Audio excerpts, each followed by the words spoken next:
Lucas, would you call yourself the Australian Ben Greenfield? What an entrance. What an entrance. No, because you were on his show. He's been a massive influence to you. Like, is that who you're trying to be in a way? Or Well, no? I mean, definitely there's elements of things that he posts that I was very inspired by early on. Like I want to try and deliver new, novel and just interesting health information that no one else is talking about. And I felt like Ben Greenfield he was sort of a pioneer in that regard early on. And so, yeah, I consider myself pretty similar to a degree, like very interested in, discovering novel ingredients, novel supplements, things that can enhance human performance. So I guess we're pretty similar there. I actually really like the story. For those who don't know Ben Greenfield, he is one of the OGs in holistic and functional medicine. He's really paved a way for a lot of practitioners like us. And you were on his podcast. Yeah. I actually really like that story. Can you tell that story real quick? Okay, yeah. I was just saying to Alex, I was actually out. I think it was the third date, and I remember checking my phone, which I know you shouldn't be checking your phone on dates, but she was a little bit boring. I checked my phone. I checked the DMs, and I saw the verified tick at the front of like Ben Greenfield's name, and I'm like, holy shit! Like this could be the moment. I opened up the message, and his first message to me was like, "Hey man, awesome page you've got here. Here's my mobile number. Let's connect." And I was like, I went into shock. I left the table. I completely disregarded the girl at the time. As you do. Ben Greenfield. Ben Greenfield's like his wingman of get me out of a bad date. Yeah. You get a message from Ben Greenfield. Yeah, of course. I went outside the restaurant and I rang mum and dad, and I was like crying in joy because I'm like, I know what this means for me. It means that I'm finally getting the recognition that I truly do believe that I deserve. Like I know that I'll be verified that this guy actually knows his shit. And so like that was the turning point for me where I was like, yeah, this will be the pivotal moment for me.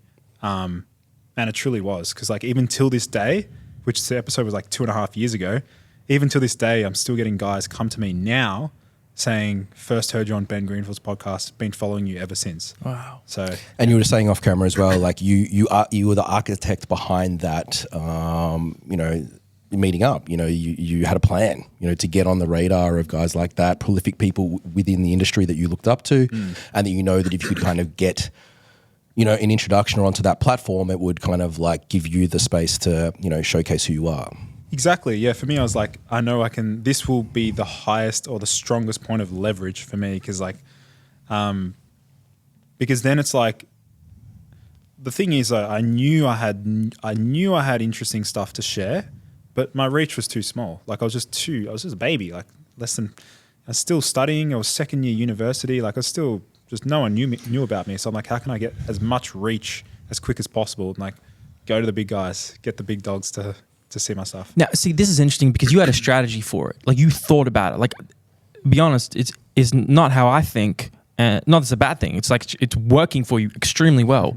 But definitely when I put out content and education, I'm not thinking that strategically, but it makes you think. Can you walk through the strategy of what you're thinking? Because not only did you get on Ben Greenfield, give me some other. Yeah, Mark Bell. Yep. Ben Pekulski, Jay Campbell. Some other US Dr. Gonzalez. Like, and then I saw a post. I don't know if you see this post, Bert, or a story, and you're like, I'm going for Rogan, right? And a lot of people say that, right? But the fact that you have worked your way up, kind of the hierarchy, is what's the strategy and why? Like, why is it so important to you to increase your reach? Because you can obviously run a very successful business and impact people without doing that, but why is it so important to you? Well, ultimately for me, it comes back to the highest impact factor. And it's like, how can I get my message out there to more people? So working my way up to Joe Rogan, for example, that's absolutely one of my long-term goals. Speaking of long-term, it could be within the next 2 to 3 years, depending on, and I say this to myself, it's dependent upon whether or not I discover this is my ultimate calling and my ultimate like ambition. It's whether or not I discover that burning flame I figure out what that discovery is. I don't know what it is, but I know everyone has a mission and purpose. For me, it's very strong. And I wake up with a feeling every day that I'm going to discover either like an ingredient or something, a unique pathway or something related to performance. It could be for sleep. It could be for gut health. Just something outstanding for which almost like gives me, I guess like it makes me worthy of being on Joe Rogan's podcast, because that will be like the centerpiece, and then he uncovers everything else around that. But the stepping stone before that will be more plates, more dates. So Derek, of which we've only 2 weeks ago, he sent me a DM. Really? Yeah. And he's like asking for my advice on how to formulate his supplements. Really? Yeah. So I was like, That's big props. yeah, I'm like, Derek, man, it's Lucas here from Australia. Like, yeah, I mean, I'm happy to help you out, obviously. Like, and I just told him, like, I've also got a shit ton of other ingredients and compounds that I know your audience will love to hear about. Would you be open to eventually having me on your podcast? And he actually said yes. So he voice memoed me back saying yes, he's open to the idea. So that. I think that will be like the stepping stone. That's awesome. That's amazing that you're coming out with this like strategic plan to get there. And So you're talking about the business, right? Have I got this right? Like when you first started out and you're still in uni, was the website kind of like the thing on the side for you to kind of like, start, creating a platform, creating a revenue, like looking after yourself? Was that where it started? Exactly. Yeah. It was just showcasing products. Yeah. All I cared about was like, whoa, this guy's got a good eye for selecting cool products. Because that's what you were doing, is you were doing what many of us coaches do, and you were curating like a endless supply of brands and products and things that are out there, and saying, listen, like this is my top recommendation, and then kind of like doing what you do so well, which is distilling that information to the public in a way that they can practically apply it. Yeah, exactly. Yeah, awesome. And then from there, like, what does it become now? Like it's become courses. You were saying something off camera about like a mentorship programs and stuff like that. Yeah, so we expanded like my reach. We developed new services and products. We realized what people wanted.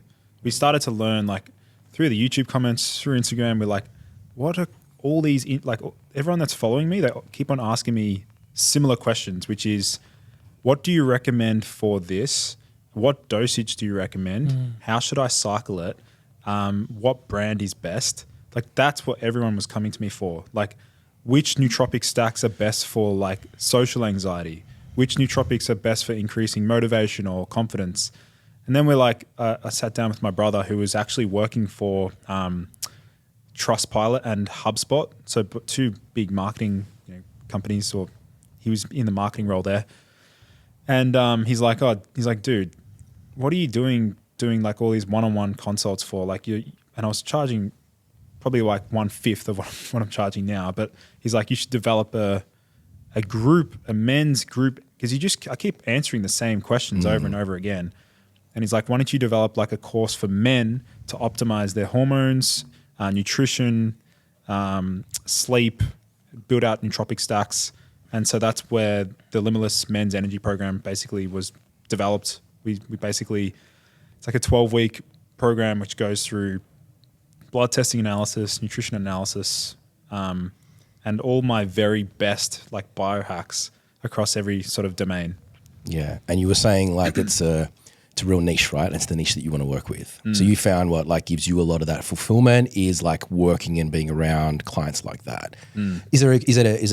Is there a community aspect that you build within that group? Like, do they get to know each other? Oh, absolutely. So like as part of the program, there's like 2 live week group coaching calls. So there's like they're 1 hour each. I'm the facilitator, and that session, there's minimal structure to it, but all it is just these guys have burning questions. They just pick my brain for 1 hour. Yeah. There's not much structure, but they're just general questions about like different supplements, up and coming ingredients, or like the best new pre-workout ingredients, things like that. And then there's also within the Thinkific platform, there's like a community area where everyone shares like resources, experiments, different stacks. I mean, that's what I'm pretty well known for, is developing these niche stacks, concoctions of ingredients and stuff like that. And the way you do that, you haven't brought out your own line yet, though, have you? So those stacks are basically leveraging off of these brands that we were talking about before that you've curated and that you recommend, right? Exactly, yeah. Yeah. And because like one of the things you did so well, man, and this might be going back a little bit now, but you put some ingredients on the radar that for us here in Australia were hard to find and get. You know what I mean? Like I remember when, I've forgotten your mate's name that did the BP, Level Up. Kyle. And he came out with the BPC, and then there was Tudka, and this was all stuff that Australian coaches, like when we're trying to source for clients, we're like, oh, okay, we're gonna have to get this from this website, and this one's overseas here, and it got all tangled up, especially with COVID and the logistics and that kind of thing as well. And so when in doubt, like there were definitely times that I went back to your website and I was like, what's Lucas got here? That's because I know that you solved that problem really well, Yeah, and it's gotten even better now because I've got a secondary. Well, I've got ownership in a secondary company called Novel Nutrients. Yep. And so now we're actually manufacturing some of these ingredients ourselves, one of which is dihydroberberine, which is the better version of berberine, more bioavailable and stuff like that. But yeah, then there's also Revivify Health, which is also another company that I'm sort of associated with, and they're the ones carrying the stock. I'm not doing any of that now. I don't have time to carry stock and ship out products. Yeah. Like they do all that. Yeah. So yeah. Yeah, amazing. There's a lot here. I'm like so curious on the business side and how you manage all these businesses and your hands in many different pies. What's the biggest output and like leverage activity for you to focus on right now? Because you have this burning desire to find something, like to discover something. Are you actively pursuing that versus actively helping your communities and that men's group that you have? Like, how do you distribute all of this? It's a really good question because it's pretty tricky to sort of balance my time now. I mean, one of my mentors is Sean Wells.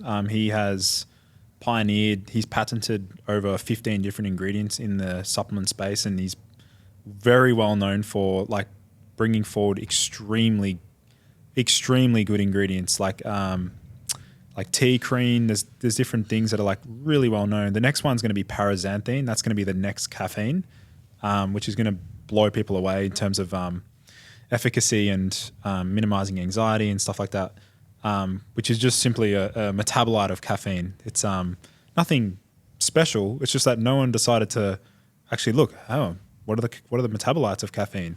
We can see there's 3, theophylline, theobromine, and paraxanthine. Let's focus on paraxanthine. And then eventually, that's coming to market this year. But to answer your question, as far as like,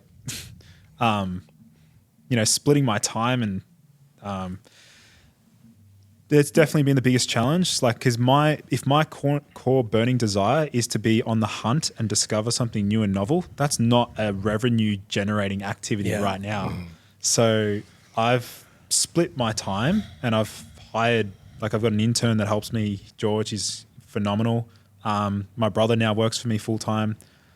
So eventually, maybe in 6 months from now, I'll have proper freedom where I can dedicate a lot more time to discovering that. But that's all part of like business and mastery and stuff like that, isn't it? Like you go through and you got to go through your push phase with your entrepreneurship and stuff like that. And then every single one of us, well, especially if you're a bit of a geek, looks at when you can shelve that for a while and go, this is doing really well. I've got the right people in place and the right systems in place. And you just go deep dive into, where you want to go find that thing, so I kind of get that calling when I haven't done that. I haven't hit, PubMed in a while and stuff like that. And I'm like, oh man. And then I go into my, into my office, into that space and just dive deep on some stuff again. And you remember that's one of the fundamental reasons why you kind of do what you do, So I think when you step back and look at that from the macro perspective, there's kind of like push phases in business and then push phases back into that world. Yeah, so true. Yeah. I remember actually after uni, I would deliberately stay back after class. So this is what used to happen with me at uni. I used to be, I remember I just felt like class was a waste of time a lot of the time, not learning much. And what that would do it create a slingshot effect for me. So because I'd spend 6 hours in class, just just sitting there This is like, it's not This was uni? This was university, studying naturopathy. So It's even in a topic that you like. yeah, because there's stuff there were topics and things that I was talking about, like there was a bit on like ethics and stuff. I was like, oh, I can't be bothered, like don't worry about this stuff. I don't want to be ethical. Bro, we're just trying to get results here. Ethics. Nah, man. By any means necessary. Yeah. Look, I mean, this is a whole other conversation just on, curriculums and tertiary education, isn't it? Man, you get this guy started on that. I've read his latest landing page.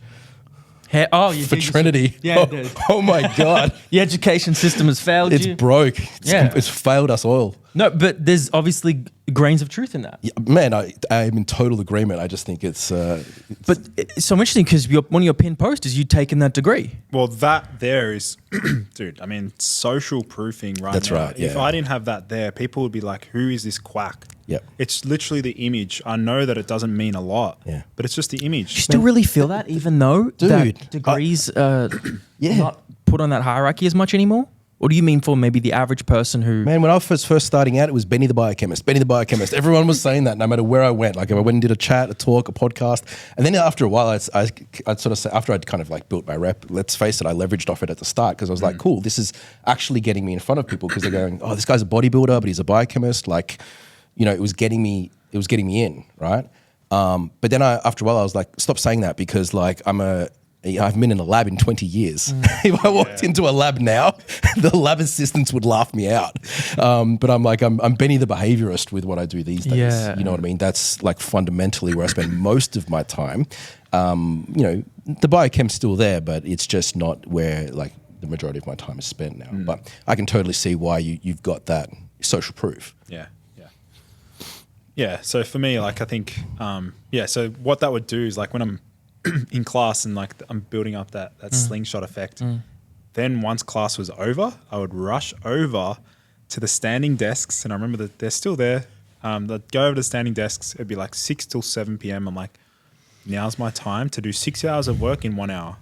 So I was like fucking cramming it. I'd push so hard.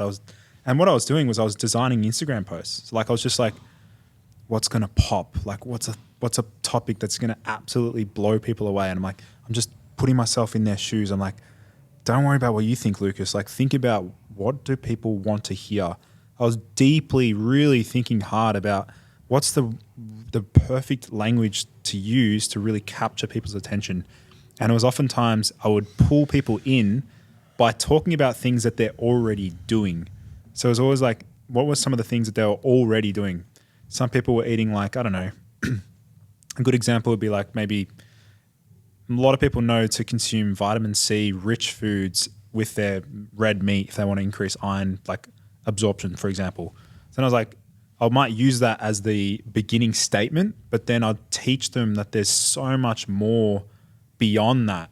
So if you're trying to start like a topic with like a very polarizing statement, it'll just immediately offside people. So the way that I'd be like, how do I onside them was like capture their attention with something that they're already doing or know about, and then add my extra 2 to 3 bonus tips or benefits that they never knew about. And then they're like, this guy's awesome. Very strategic and probably has had a lot of impact on your success and reach. I'm curious though, you said cram 6 hours or whatever in 1 hour, right? Like Ben and I understand this level of intensity to learn and to absorb information. I'm curious on how do you maximize that bout of learning and problem solving if you need to go there? Well, for me, I think a lot of that energy is a very powerful, it's just a very like powerful yang level of energy. It's just a very directed, it's forceful energy. I don't operate from that level of energy now much anymore. I'm different now because I have a bit more structure. There's less wasted time. But when there was a lot of wasted time, it was just like, it was pent up frustration for like me not being able to leverage my fullest potential. It always comes back to like, if I'm not like tickling that bit that I feel like I can add value, I get frustrated. I'm like, I'm not meeting what the world wants me here for. There was probably also that stimulus there, which was just grinding at you, which was university. You know what I mean? Like being in those rooms for 6 hours, probably thinking this is just such an unproductive way for, me to be getting the outcomes or the expertise and mastery that I want out of this. And then, like, as you said, you put that there, but then you take that away, you step away from that and, you grow, you evolve and, apply yourself in a new way, right? Yeah, exactly. That was like the university journey. And then, from there, so the website was in the background, Instagram, and then started my own podcast. But the big game changer for me was the YouTube channel. As soon as I decided to, and I remember this, it was actually the start of lockdown. I was like, my brother's like, pick your platform, bro. And I'm like, what do you mean? He's like, you're gonna get busy. You're gonna be creating content hardcore, for the next year or so during lockdown. Because what else are you gonna do? Like, there was nothing else. It was depressing, right? Yeah. And that's when I was like, I'm gonna dig deep, because I know once I'm out of lockdown, like, I'll be so far ahead. You didn't just go to the garage and just pump weights like the rest of us monkeys? I felt like that's what we did. Definitely did that. But is it also an opportunity? I got stupider. I started speaking in chimp. Yeah. But you picked YouTube. Is that right? Yeah. So that for me was like, I actually, you should see if you scroll back and have a look at the very beginning video, it is so funny, man. I'm like in my garage with like a shitty whiteboard and like some texter markers, and it's just hilarious.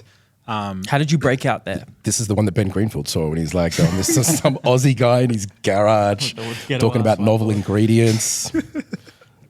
How did I break out of that? Well, actually, I got a really good story about this. A guy from Ireland, I'm going to name drop him. He's going to love me for saying this. Alex Wilson from Ireland. He messaged me, he emailed me saying, You've got great content, but your thumbnails suck. Your video quality shit. You look like shit. And I was like, who is this guy? Like, I want to get on a Zoom call with him. And we just jumped on like a Zoom call, and I'm like, this guy is the most obnoxious guy ever. He's just so fucking annoying. But I'm like, he's actually got some pretty good points. Like, I need to do this with the thumbnail. I need to like change the look of this and describe it like this. And he actually gave me he just wanted to coach me because he just loved my stuff. He just literally coached me for free. And he's like, we need to find you a team. We need to find you a video. This is like literally a random guy from Ireland. Wow. Who was just so passionate about what I do. He also wanted obviously some tips about how to improve his own health. Of course, I'm happy to help him there. I don't think twice with that sort of stuff.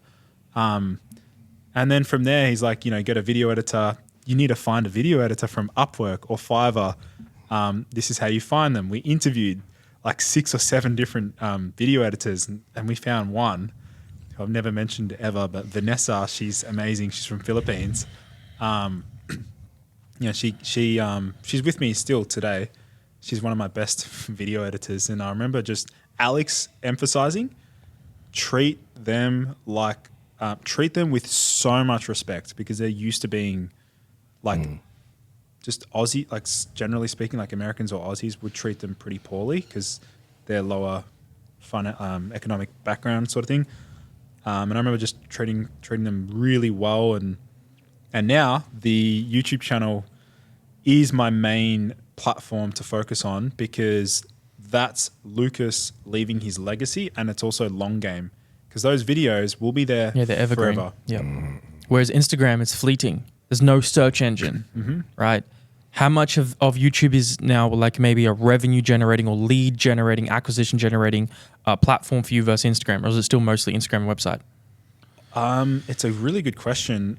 Because I have a larger audience on Instagram, I'd say I still get a decent number of leads through Instagram, but the quality of the leads coming from YouTube are way better. They're just better qualified. They've connected with me better. A lot of the guys that sign up to the Limitless program, like a lot of those guys have literally said to me, I've watched every single one of your YouTube videos. I've listened to every single one of your podcasts. And that just goes to show as well what that platform, like a different platform, is vetting, as far as the client goes. Yeah. And this is the thing about 10-second, 90-second videos and stuff like that is that people are just flicking, and that's all they can handle. You know, the moment you give them like an in-depth 5-minute, 10-minute, 14-minute video, like there's only a certain, you know, person that's going to go through that, let alone go through the whole catalog. Yeah. You know what I mean? Yeah. Yeah. The effort required, though, by the way, like to do a YouTube video, like by no means was I natural at the start, and it wasn't that easy. Like talking into a camera about a topic, it wasn't that easy. But towards like even today, I'm like, for me, I'm like my bare minimum level of work that I need to complete per week is, Lucas, if you have not, this is me being the type A, like just really strict on myself. If you have not filmed 3 videos this week, what the have you been doing? Like, what are you doing, man? Like, what are you wasting your time on? Like, so now I assign the 3 videos to film Monday morning, every week. Monday morning, get it done. Yeah. And you batch it. Yeah. So, I mean, right now there's probably like 21 scheduled videos on my YouTube channel. Awesome.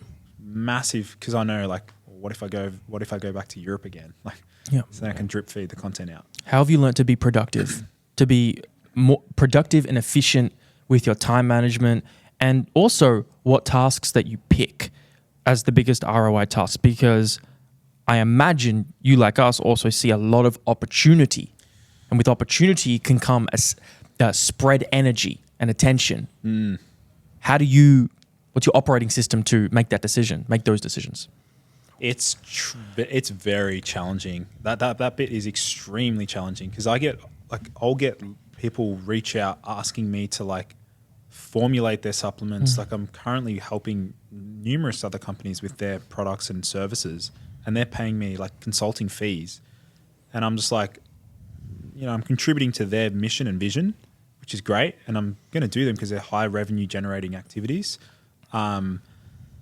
But it's a challenge, man. Like, I feel like, splitting my attention. I do have a list of tasks or like activities that I know I always should be doing. No one else can film the YouTube videos, so I do that. No one else can show up on a podcast, unless we have artificial intelligence, which, by the way, It's coming. Woo. I'll have to send it to you guys. We had a friend of mine do a funny video of me talking about pregnenolone having like a facelifting action or something, and it's the artificial intelligence, and it's so funny, man. Because there's one going around of Huberman at the moment. Like, there's some supplement companies that have already done one with Andrew Huberman, like raving about the product. I forget what it is now. Have you seen it? No. Yeah, man. You can't use people's image to promote your product. Oh, it's like the video from his podcast. And they've just Derek. and is it Derek as well? And also More Plates, More Dates. He's like, this is literally what he says. He's like, sup guys, Derek, moreplates.com. Today we're going to boost testosterone by rubbing amphetamine 5 milligrams on the testes. It's the best video, man. We've seen different videos. I haven't seen that one. We've seen different, yes. Okay. Yeah, exactly. But yeah, the revenue, like splitting the attention, knowing what to work on it's just going to come with business maturity. But someone like yourself, Benny, I'm sure you've been through that before as well, right? Like you know, like it's a constant challenge, man. And I don't like pretend to have mastered that completely. I think it's just a constant refinement process. And this is like something, you know, Alex and I have talked about this.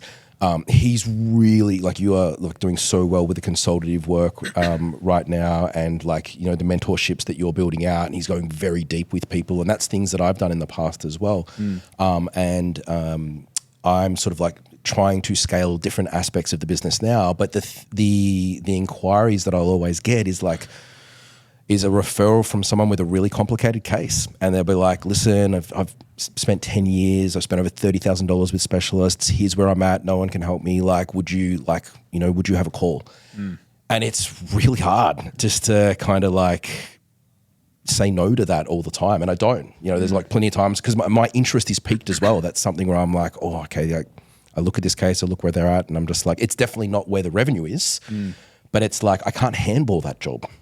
You know what I mean? I can't handball it either. So it is still a challenge to this day, you know?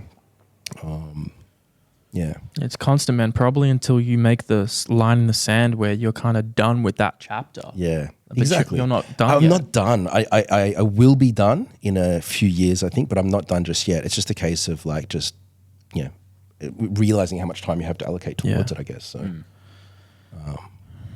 yeah, man. Anyway, we got a bit of a wish list, a few things that we want to talk about, though, right? We do. And Because we've got the man on here who's like the cutting edge, the novel ingredients. You know, he's on top of it. He's got his fingers on the pulse on stuff that you or I definitely don't have our fingers on the pulse. Speaking of this, while he's looking this up, how's your training going, man? My personal training, like it's good. I mean, I told you I signed up at one gym. At one gym, yeah. Train there like 4 or 5 times a week or so. Yeah. The thing with me is that in terms of body composition, I mean, I think I've maintained a pretty similar shape or figure like the last couple of years.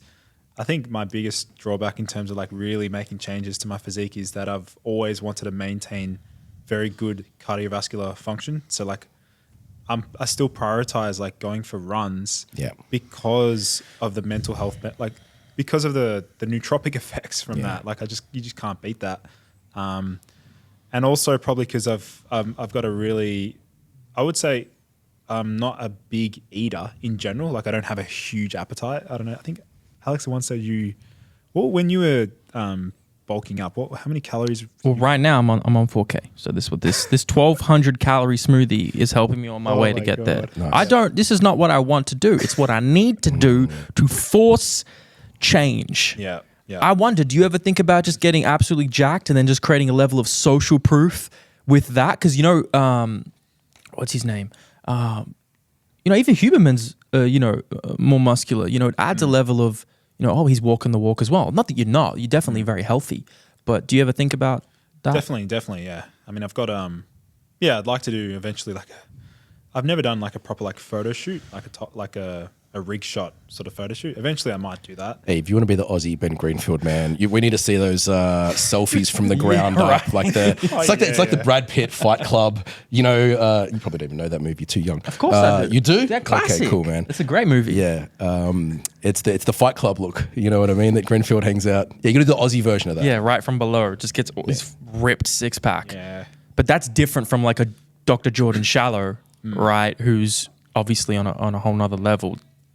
I don't imagine you're going to go the Dr. Jordan Shallow route. No, I'd like to achieve a physique similar to Thomas DeLauer. Have you seen his physique? Yeah. Or Mike Thurston. But he's massive. Like he's big. Like physique does matter though. Obviously, like I'm talking about testosterone all the time, so I need to like at least look like I have high testosterone. Yes. You just got the paperwork to prove it, man. You know what I mean? And We've all seen his numbers. Your blood never lies. That's right. That's right. But the wish list? Well, I think DHB was actually on the wish list. Like you mentioned the dihydroberberine, man. Yeah. Because I know that you've posted about that in the past and just glucose disposal agents in general. Like, is there anything? I mean, obviously, you're working with this company now on the product. Yeah. So the dihydroberberine is an ingredient pioneered by one of my mentors as well, Sean Wells. Basically, in summary, what this ingredient does that overcomes the challenge, it basically overcomes many of the drawbacks associated with regular berberine. Regular berberine is still effective. We understand it's got some potential uses in some gut issues and for blood sugar control. But what makes this dihydroberberine much more superior is the fact that we can use a much lower dosage. It's got much better bioavailability, and it doesn't cause the GI upset that a lot of people experience with regular berberine. So as far as like its application, like we're talking about an ingredient, like what's the big deal? Like how can we use it? Well, for people wondering, a GDA stands for a glucose disposal agent, and what they essentially do is they make the body, they allow the body to better utilize carbohydrates as an energy fuel source. So basically what that means is they enhance the function of insulin, or they can have a sparing effect on the production of insulin in the body. So what that basically means is less likely to develop insulin resistance on a high carbohydrate diet.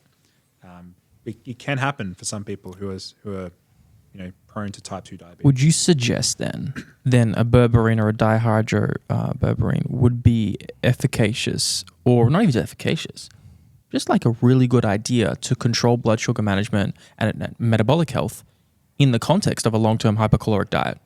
100%. Yeah. Okay. In combination. Hypercaloric. Hyper. Yes. Hyper, yeah. Yes. Surplus. In a surplus, yeah, that's what, yep. Yeah. Well, what do they currently use? They use metformin, or they might use some other drugs. Okay, I'm jumping the gun a little bit here because B1 was on the list as Yeah, well, yeah, right? yeah, Thiamine. yeah, I have to bring this in right here. So, you've had Elliot Overton on your podcast before, and one of his mentors was Chandler Mars. Yep. Who wrote that fantastic book on thiamine. And we've talked about the importance of that for carbohydrate utilization and everything like that. So, when I got into that book, have you got that book? I haven't read the book, but I think Chandler Mars, her stuff's featured on Elliot's website. Yeah. So the book's, it's like $200 or something like that. You know what I mean? So it's one of those ones where you go, oh, that's really expensive for like what it is. But I had to have it. I'm like, I have to know if there's something on thiamine that's in this book that I haven't read in all these research papers. But the book is great. The book, as what a good book does, it collates them into a very readable way. But to this idea of a hypercaloric diet, so when you're eating a lot of food to achieve a lot of muscle mass or whatever your goal is, right? This was one of the elements of it where I realized that I'd probably oversimplified something when I would be talking about nutrient density and nutrition, because that's one of the things I did a lot on my Instagram, was saying, hey, it's very hard to achieve micronutrient sufficiency on a very low calorie diet. So I'm like, I challenge you to construct a 1600 calorie diet and hit all the recommended daily intakes of your vitamins and minerals. And then there's the whole argument of like, is that sufficient for someone who's also doing 5 hours of training a week, XYZ output or cardio as well? And you'll realize that it gets really hard once you start getting lower in the calories. And then I kind of got onto this, thinking of hypercaloric states depleting certain vitamins. And I'm like, oh, I've got to touch base on this, because in the thought is, obviously when you've got more food, it is far easier to get more nutrients in by the sheer fact that you've got more calories coming in. So by chance, as long as you have like some sensible food choices, you're going to get more micronutrients coming in as well.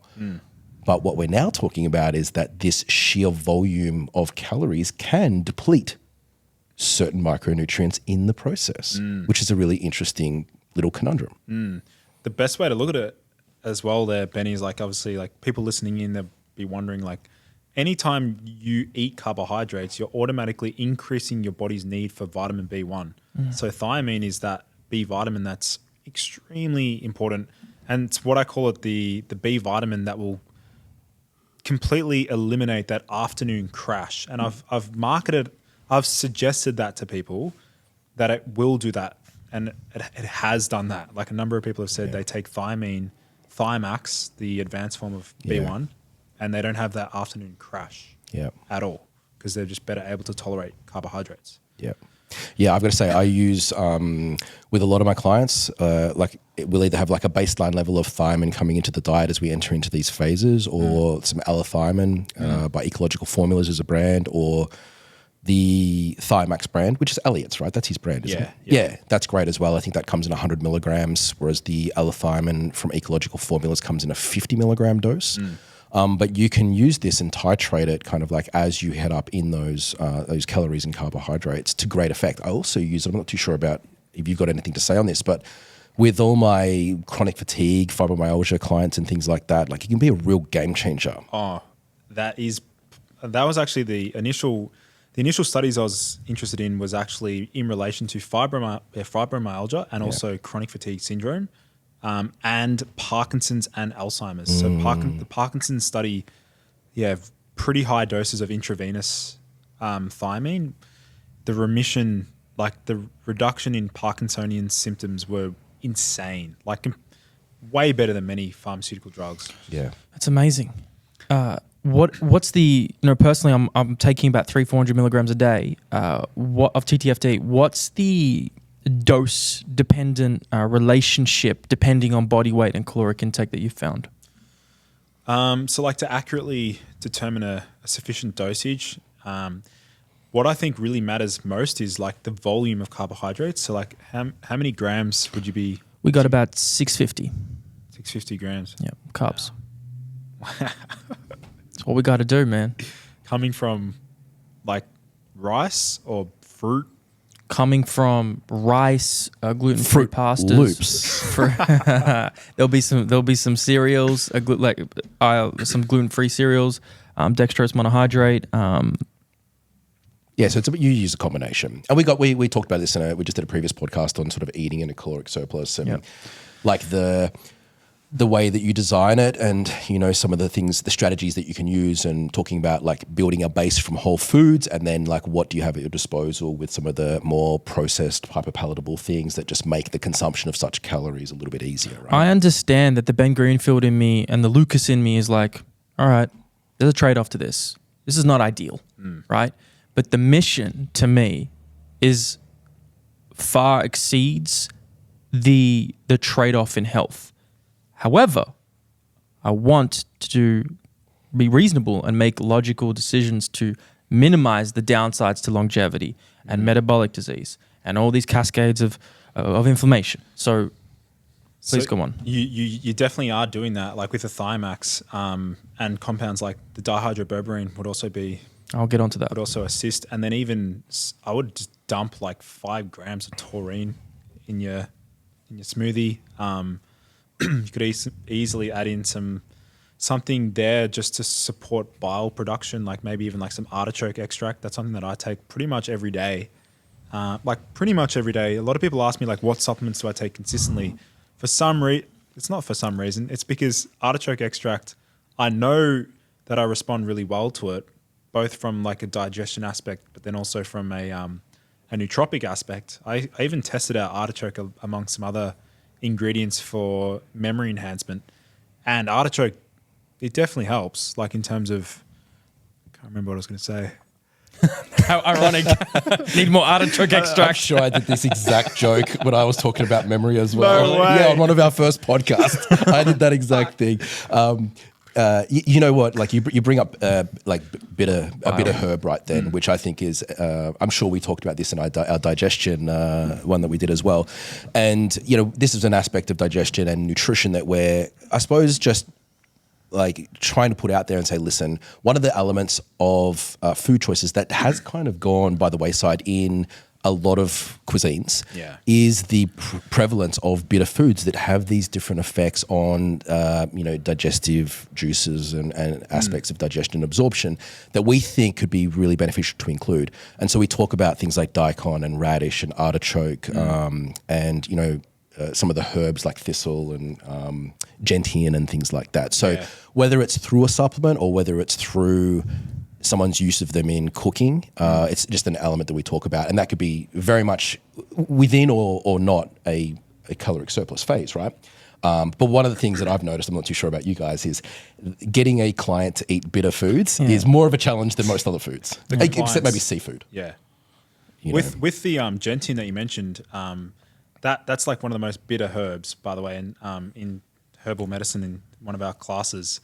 I remember one of the lecturers said that like even if you don't swallow the herb, but you just put it in your mouth and then spit it out, watch what happens to your appetite. And I started practicing that and started doing that.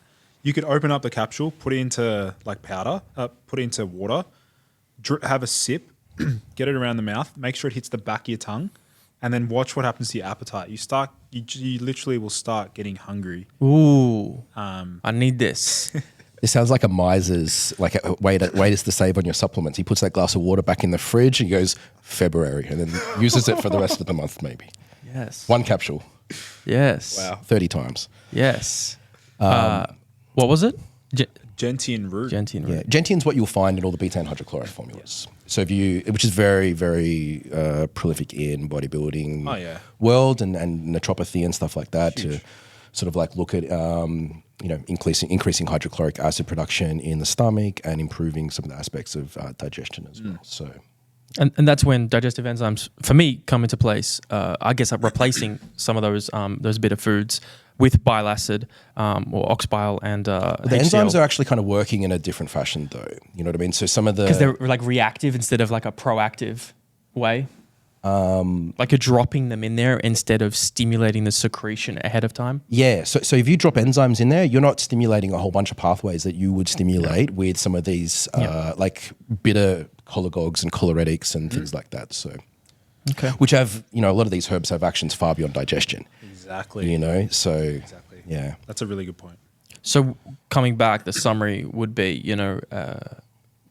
thiamine, berberine, bitters. Is there anything else that comes to mind? To safeguard yourself, you mean from a longevity perspective? Yeah, in a caloric surplus for long term, getting jacked. I think one of the things that you're looking at in a hypercaloric phase is there's just a certain amount of oxidative stress that will come along at a cellular level because of these elevated glucose levels that you're basically deliberately putting in to achieve that muscularity and protein synthesis, right? So again, from a depletion standpoint, we just talked about it from a thiamine standpoint, and thiamine is actually a great nutrient. Just it's involved in something called the pentose phosphate pathway, which is involved in the regeneration of glutathione, which is your main intracellular antioxidant. And when you look at someone's HbA1c levels, which is a long-term marker of glucose disposal in our body that we will look at, what's actually happening there is the damage to parts of the proteins within the red blood cells. And that damage is occurring because we have an insufficient defense system operating under the current environment, which is kind of a high glucose state.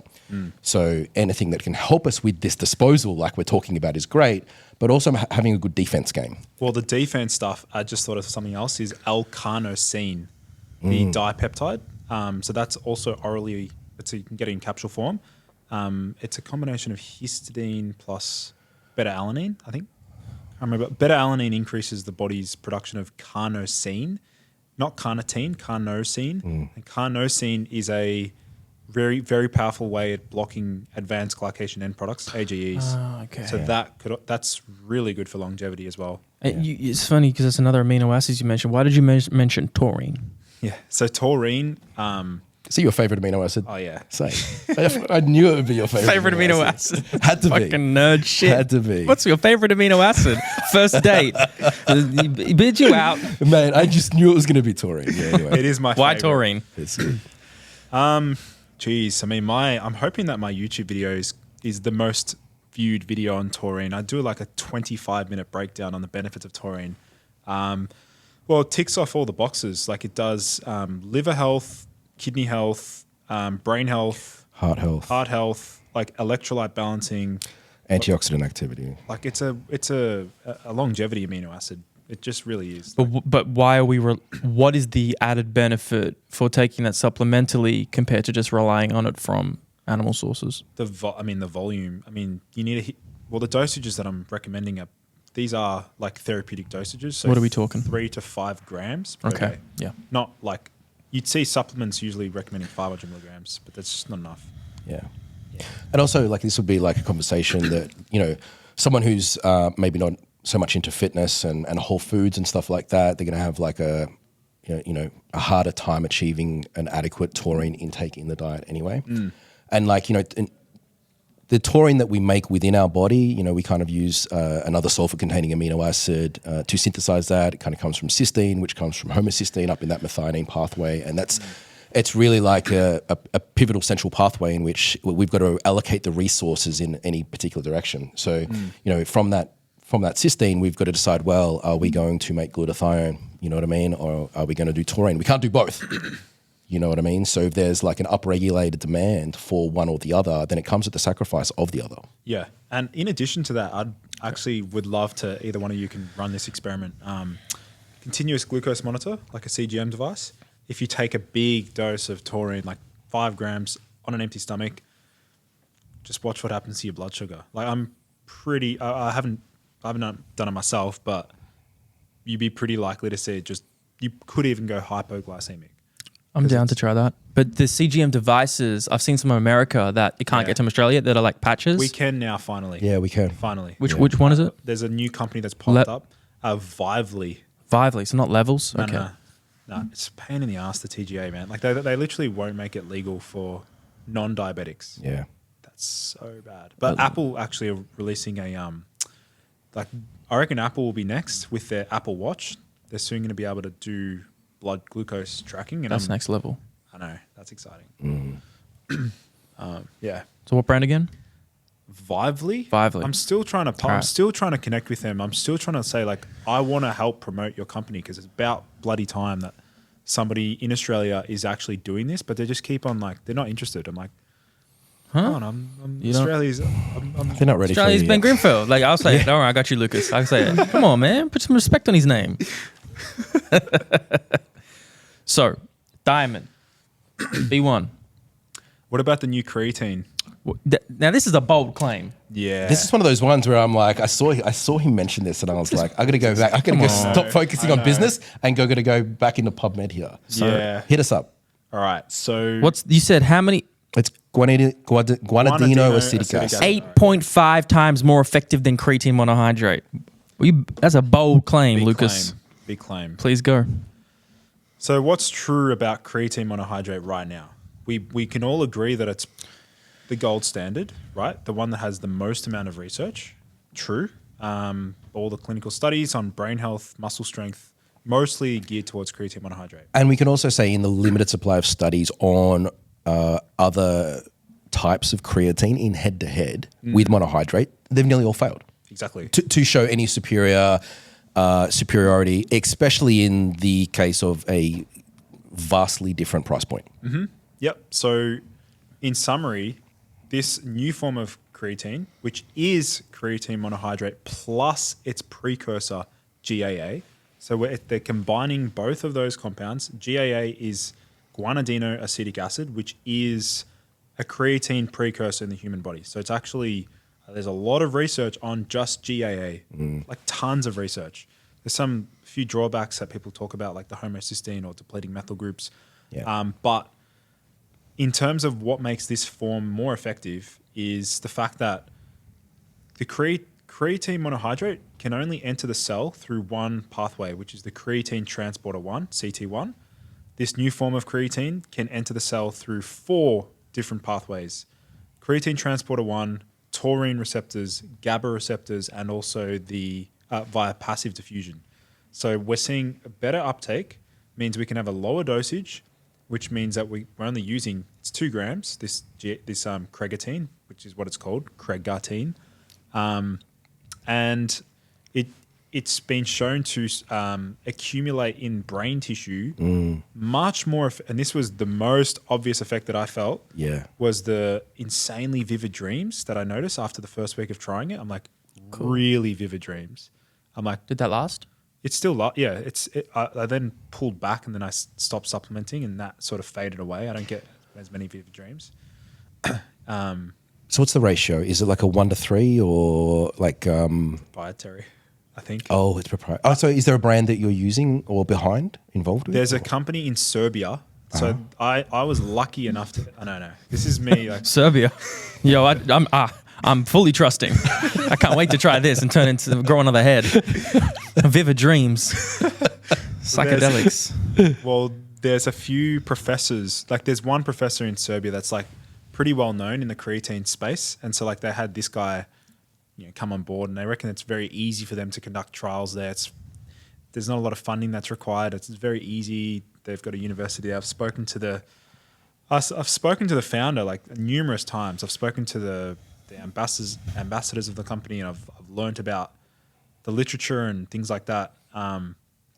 So you asked about the ratio. So I think it's a 1 gram. I think it actually might be 1-to-1, a 1 gram, 1 gram combination. Yeah.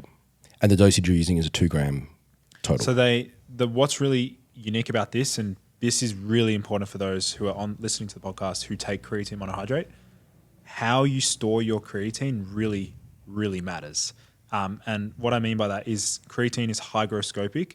If you're opening up the bag, you've got the bag open, you get your scoop out, and then you leave the bag slightly open. You know how you do that accidentally with your protein powders? It will degrade. Creatine monohydrate's efficacy will fade, and it won't be as effective. Whereas this new form of creatine, this cregatine, they use sachet format. So 1 sachet per serve, and it's airtight. So it's like 1 sachet. I feel like this is getting expensive already. It is I expensive. don't even know how much it costs, but the fact that you said they're in individual sachets, that just put the price up like Straight away. 2x straight away. It is a lot more expensive. Yeah. But to justify that, what is, when you say 8.5 times more effective, in what way? To transport into the body, to produce X result? Saturation, right? skeletal muscle tissue accumulation, Yeah. which is So, how long are the studies that they've done on that? how many like How long are they? Like a 4-week study that we've looked at that saturation? Do you know of any? Like, has there been long-term studies yet? I think it was an 8 or 12 week study. Okay. Yep. And so we know that at a level like a regular dosing of creatine, like a lot of these studies are around about that 5 grams marks, or maybe they're operating off a kilo body weight mark. Maybe it's pushing up towards that 8 gram mark. We're going to reach saturation easily sort of within that month time frame. And so any sort of study beyond that without any loading phase is going to achieve that maximal saturation. And so you're saying in a head-to-head, the creatine is far superior with that saturation. Yep. And not just in musculoskeletal, brain tissue as well. The brain tissue is what they're more excited about than the skeletal muscle effect, is the fact that it can increase creatine levels in the white matter of the brain 1.9 times more than creatine monohydrate, and then 3 times more in the grey matter. Yeah, and see, this is like one of the limitations. I realize we have the cognition guy on here, so but like I will acknowledge that, like, when we talk about creatine as a cognitive nutrient and stuff like that, a lot of the time we're pulling from data that's not necessarily like the average 30 to 40-year-old male that's in good health. A lot of these studies are on the elderly and showing that benefit. So whilst I'm a huge fan of it, I'll just go, yeah, look, I acknowledge that those studies in particular we're probably drawing from a different group than the majority of clients that I'll be working with. Yeah. So. Yeah. But this obviously yields, it holds some potential, I suppose, to be looked at in further with those type of groups. Well, the thing is, this is not new. The GAA component of this creatine was talked about a long time ago, but it just sort of fell off. And I don't know, it dropped off. I do know the GAA component was dropped off because of the fact that it can deplete methyl groups or affecting homocysteine. And there's theories that GAA can increase homocysteine, and is it actually safe? It's questionable, but yet nice, and sales are through the roof. Anyway, yeah. Don't worry about that. But, you know who's suppressing it? Creapure from Germany. Yeah, they're suppressing all the. I'm joking. It's just like a very good creatine company. Yeah. But yeah. If anyone's behind it, I'd be looking at those guys first. Yeah. They don't want to see no GAA come up. And No way. Nah. Let's see, there's conflict of interest. But you said 1.9 times, more effective or more. But do you mean the rate or the total saturation?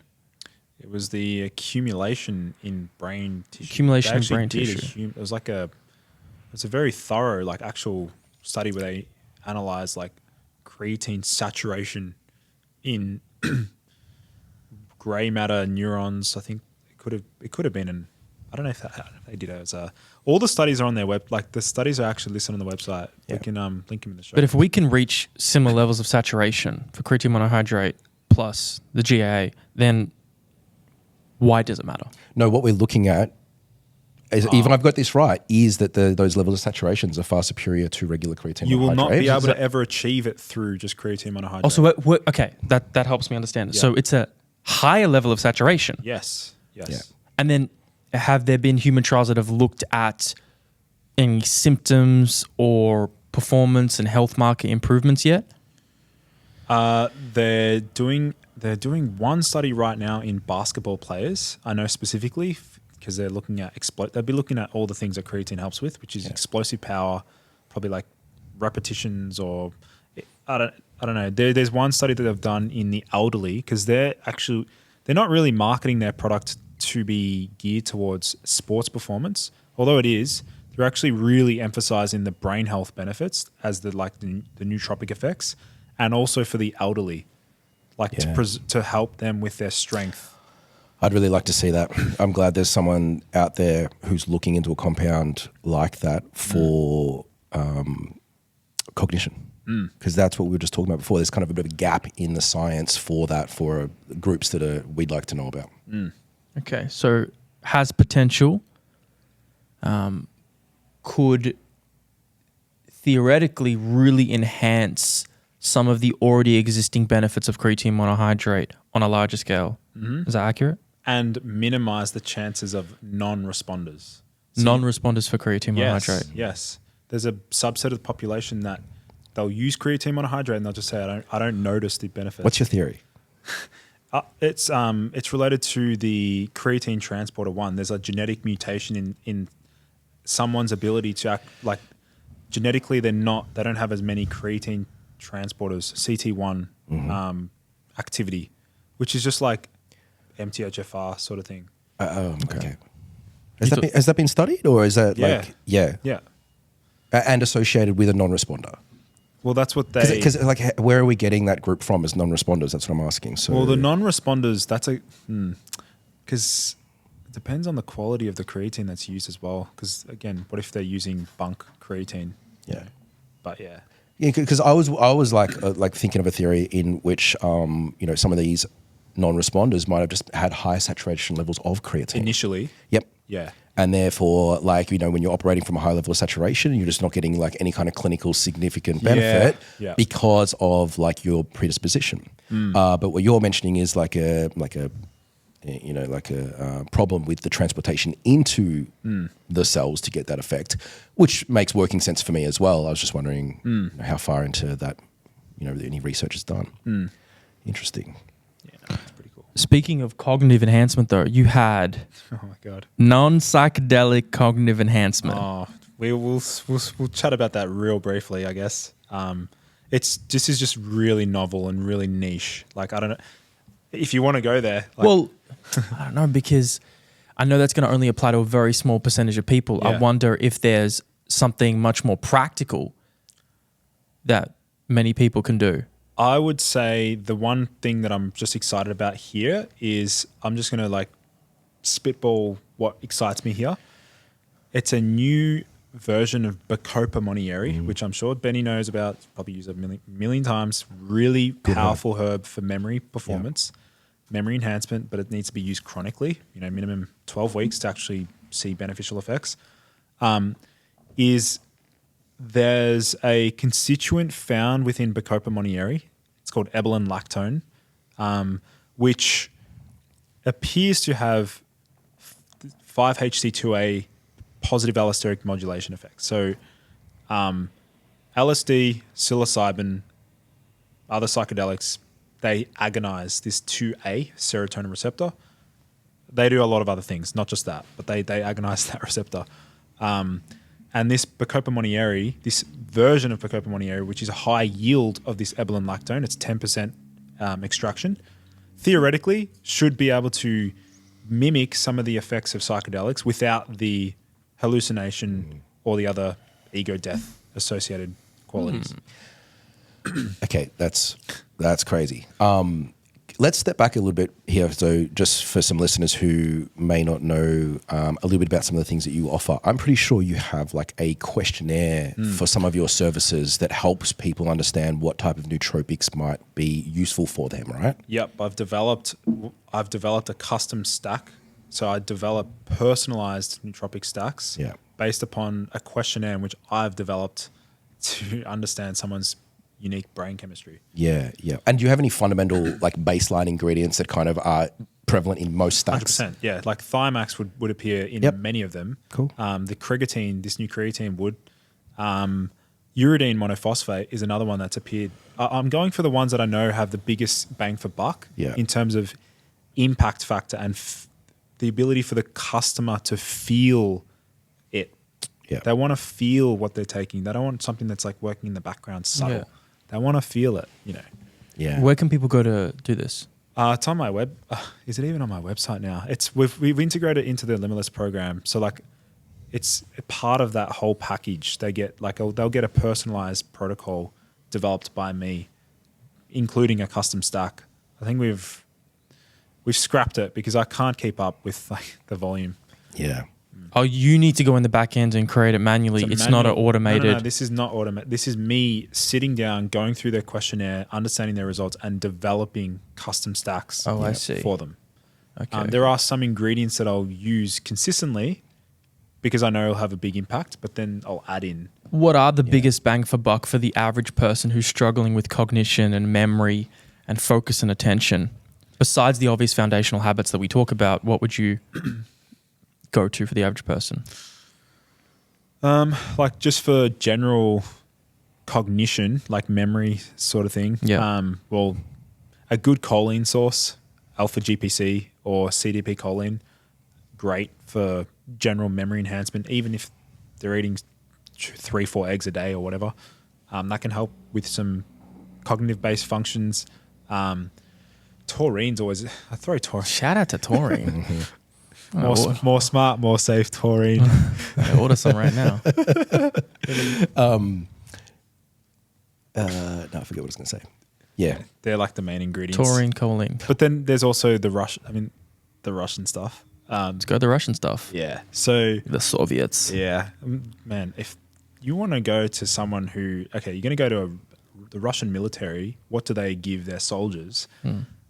They give them Bemetil and they give them bromantane and they give them phenylparacetam. They give them these because they enhance resilience. Like as in they make them more disciplined. They make them beasts. Like it just makes them tolerate cold environments better. There's like, I don't know what the phrase is, but it's not anti-hypoxic, but it's like the ability to tolerate cold environments. They enhance that. They enhance glucose oxidation without increasing body temperature or heart rate. So that's enhancing anaerobic glycolysis. But Bemetil, which is I used it 2 weeks ago and I realized why I don't use it. It's because it keeps me awake. It just keeps me awake. Which is useful when you're fighting a war or you're a military 100%. operator. Speaking of staying awake, that you just reminded me of what I was going to say. So I don't know if we've got a bone to pick with Lucas about caffeine. Oh yeah, I got Because many. he loves to sort of put it out there on his post. He loves to grab people's attention, right? He knows dissing on caffeine is going to get him some views. But can you've done a great job actually of like kind of just trying to offer up some better alternatives to what is the world's most consumed drug for the outcomes that they're trying to achieve. Without the side effects. Do you want to just start us off somewhere and then maybe we're going to head into, because we often, we love a coffee, but we also look at it from a sports performance aspect as well. Sure. I love this question. So like looking at alternatives to caffeine. But why first? Because people won't know your position.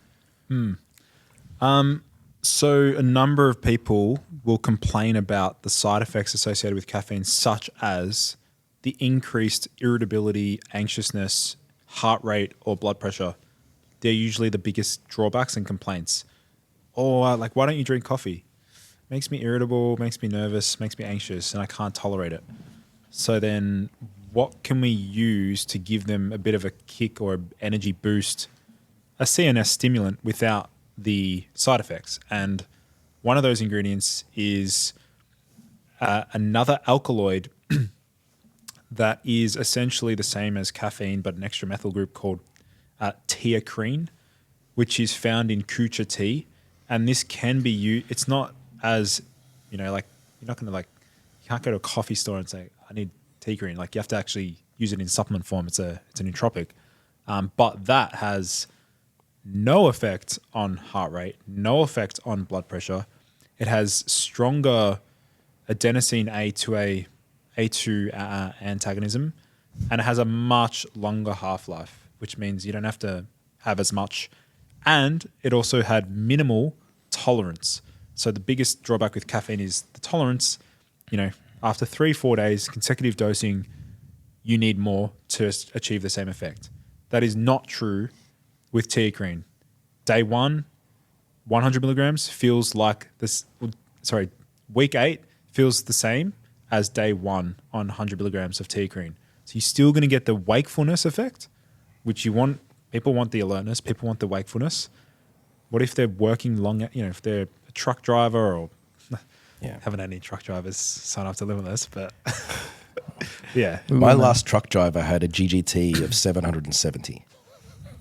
Yeah. Was he like inhaling his exhaust fumes? Oh no! He was it was an amphetamine guy. So yeah, it was Wow. like legit. Where did you when you saw that? Bloody You hell. just Bros, get this Man, guy to a I hospital. actually love this guy. This guy was an amazing client. If he's listening to this, he'll know who exactly what I'm talking about. And he did everything I asked him to do, man. And watching that GGT just take tumbles and him lose a stack of weight. So, you know, would have helped a lot. Surprise, like, you know, you're not necessarily a rake if you're on amphetamines. This guy was like vastly overweight as a truckie, eating a horrible diet. And, you know, we're talking decades of this life. But yeah, it was an incredibly high GGT. Which is a blood marker for, you know, liver dysfunction. And so back to the caffeine though. So like when we talk about this, like one of the conversations I'll be having with clients is like, what are we sort of like trying to achieve from the caffeine? Yeah. And then most people at least at the start going to mention the fact that it's a habit that they enjoy. And I'm like, cool, I wouldn't take that away. I've got a coffee right here. Yeah. I love the process of going down, you know, we live in Melbourne, probably literally the best place in the world to get coffees. And so that's part of my day that I enjoy. Any caffeine after that though is completely up for negotiation. You know what I mean? I don't have to take multiple trips down there, but you know, some people enjoy that. So that's something that I would be engaging a client with, but then I'm like, okay, other than that though, what is it? And usually it's like wakefulness and you start approaching on those, benefits, right? And then we start talking about, well, when is it starting to tip over into, you know, negative territory? And usually it's like sleep issues. We're going to talk sleep with him before he leaves. Sleep issues, right? Or anxiousness. And also like you're trapped. You know what I mean? Like you've got the caffeine and now it's like getting off that caffeine is going to be a bit of an issue as well. And so one of the things, if I'm talking to someone who's consuming, you know, 600 to 800 milligrams of caffeine, you know, a day, which, you know, does happen if you've got somebody who has a few coffees and a pre-workout that, you know, they may have up to 300 milligrams of caffeine. And I'll usually sort of talk about like what I think is an acceptable level based on the kind of feedback you're giving me as far as these symptoms are going. And if I need a client, if I say, listen, you're a 60 kilogram person, you know, you're having like 700 milligrams of caffeine. That will be the equivalent of me having like whatever, 1200 milligrams of caffeine. It's a ridiculously high level really, and you're actually experiencing quite a lot of symptoms for this. So one of the ways that I would say is like, you don't have to give up these coffees entirely, but what you're going to do is you're going to go from a full strength coffee to a weak coffee at these things. And I just graduate it back like that. So we can kind of keep the behavioral side of it there for a while whilst we're actually dropping the caffeine down and then start getting ourselves to an acceptable level. That's really reasonable and logical. Yeah. Like titrate them Very down. pragmatic. Yeah. Yeah. what Just we do. get them down like that. Then they realize, oh, it was an absolute overkill to be having full strength coffees, you know, for everything after the first coffee, you know. And then like what you start exploring is these like alternatives. It's like, well, you know, having this pre-workout that has 350 milligrams of caffeine because it's kind of the main ingredient that's giving you that ergogenic effect. Let's start talking about some other, you know, nutrients that you could use pre-workout and go from there. Yeah. Well, I wanted to ask, aside from the sleep thing, which we can get to, but do you have any, because I'm sure you come across people who are drinking more coffee than you'd like to see, and you have, you do this as well. Do you have any strategies that you like to share to help people? To wean off caffeine? Well, actually, yeah. One ingredient that's, you'd be familiar with it, D-ribose, the energy substrate. That can actually, there's a really cool study that looks at, it's like D-ribose's potential additive effect with to prevent the crash associated with caffeine. So if people are really struggling to get off caffeine, man, just put them on like 10, 15, 20 grams of D-ribose a day. Yeah. That can help with, and combine that with the amino acid, another amino acid, shout out to the amino acids, L-phenylalanine. I love that. I take it sublingually almost every day now. I mean, I took some before this podcast. Hello. Just put on that like that. Sublingually? Yeah. What do you notice with that? Wakefulness, energy, confidence, like it just puts me in my state that I'm like, no hesitation. Like, See, this is the difference between Lucas and the average meathead. We dry scoop pre-workouts, he dry scoops amino acids, phenylalanine. Yeah. I like this. It's higher level thinking to optimize your You don't see him function. off his head in his car, about to rip his steering wheel off as he's heading into the gym. You know what I mean? Dry scooping, it's getting all over his car seats. This guy, cool as fuck. I know A how, little bit of phenylalanine. on you the know top. how it is. Yeah, he's coming here just spitting out bombs. Yeah, that's why he's That's such the a high difference, level man. operator. Hey, He's not chimps like us. exactly. Get some of that. So phenylalanine, D-ribose. I got to ask about the stack. You know, what's the daily stack for the person who really wants to optimize and who has done the foundational habits that you would think about maybe assimilating from your routine? Definitely incorporating some of the heavier duty compounds like bromantane or bemetyl. These are those ones that the Russian military will leverage. These are, by the way, you've heard of adaptogens, right? Rhodiola, ashwagandha, ginseng. Yeah. These compounds are man-made. They're synthetic adaptogens. They're called actoprotectors. If you go on PubMed and just have a look, like you type in actoprotectors, some really, really cool stuff. Like they're molecules that are designed to help the body cope with stress, but the way in which they do that, it's so cool. Like enhancing like ATP production or reducing lactate accumulation, enhancing exercise endurance by enhancing enhancing glycolysis. I love those pathways because they're like the pathways that are like sustainable. We're looking at shit that's not going to like stimulants, amphetamines, like things like that. They will definitely boost your performance, but at what cost? Like you're just depleting yourself long term. Yeah. And some of these things like the thiamine, like the ribose, that's all kind of like looking at things at a cellular mitochondrial level for that energy production, you know, which is a fundamentally like more sustainable approach than any of these stimulants. 100%. Cool. Can you, like, you are definitely someone who's put out a lot of kind of content on sleep management, sleep hygiene. Like, have you got anything you'd like to share with us on that front? Well, there's a particular seaweed. Have you seen me talk about that brown seaweed at all? What's it called? Eclonia cava. No. And when I was coming across the research on this, I quickly identified that there's over $33 million worth of research pumped into this particular seaweed from Japan. And I was like, oh, what are they using it for? Like, what's so amazing about it? Like, why are they talking about it all the time? It's a brown algae. And the first property that made me fascinated by it was the fact that it can increase alpha wave activity in the brain, just like L-theanine. L-theanine's great. A lot of people love it. Speaking of caffeine, that combination is the beginner nootropic stack. Yeah. Caffeine, theanine. Yeah. Eclonia cava can also do that. But beyond that, Eclonia cava ticks off all the following boxes. ACE inhibitor, lowering blood pressure. Number 2, enhancing nitric oxide production, so endothelial function, outperforming, I'm not sure if it's a legitimate study, but it was outperformed Viagra in terms of erection quality and stuff like that. Let's go. Outperforming Viagra in erection quality? That seems newsworthy. Yeah. That's why there's Is 33. This is surprising. 33 million. billion put into that Right? product. So wait till Lucas puts it on the map. Patent it. That there, and then also beyond that is the effect on sleep. So that's like possibly the morning wood aspect. That's something that a lot of guys report as well. Just increased frequency of morning wood. Probably the circulation effects. It reduces fibrin, like all that sort of stuff. So yeah. So Lucas has made me question myself on a particular product, actually, to do with sleep. Well, to do how I would apply it in sleep, and that's ashwagandha. Talking about dissing things, man. Like, if you think this guy's dissed caffeine, God. You let him go on monkwood. It's monkwood, isn't it? That's what the Reddit. No, monkwood, isn't that one of the names for monk's wood for ashwagandha, withania? The smell of a horse, isn't that what it's I don't know. I thought it had these naturopaths come up with like so many names for the one thing, man. Anyway, I thought it was called monk's wood as well because it would like help you not get erections. That's chasteberry, isn't it? Vitex. Oh, is it? Yeah, Vitex. There you go. That's like the anti-sexual herb. Yeah. Right. Well, I didn't know that because It can modulate progesterone, I believe. Yeah. Like, Vitex is like I great got for- some of my Yeah. girls on it.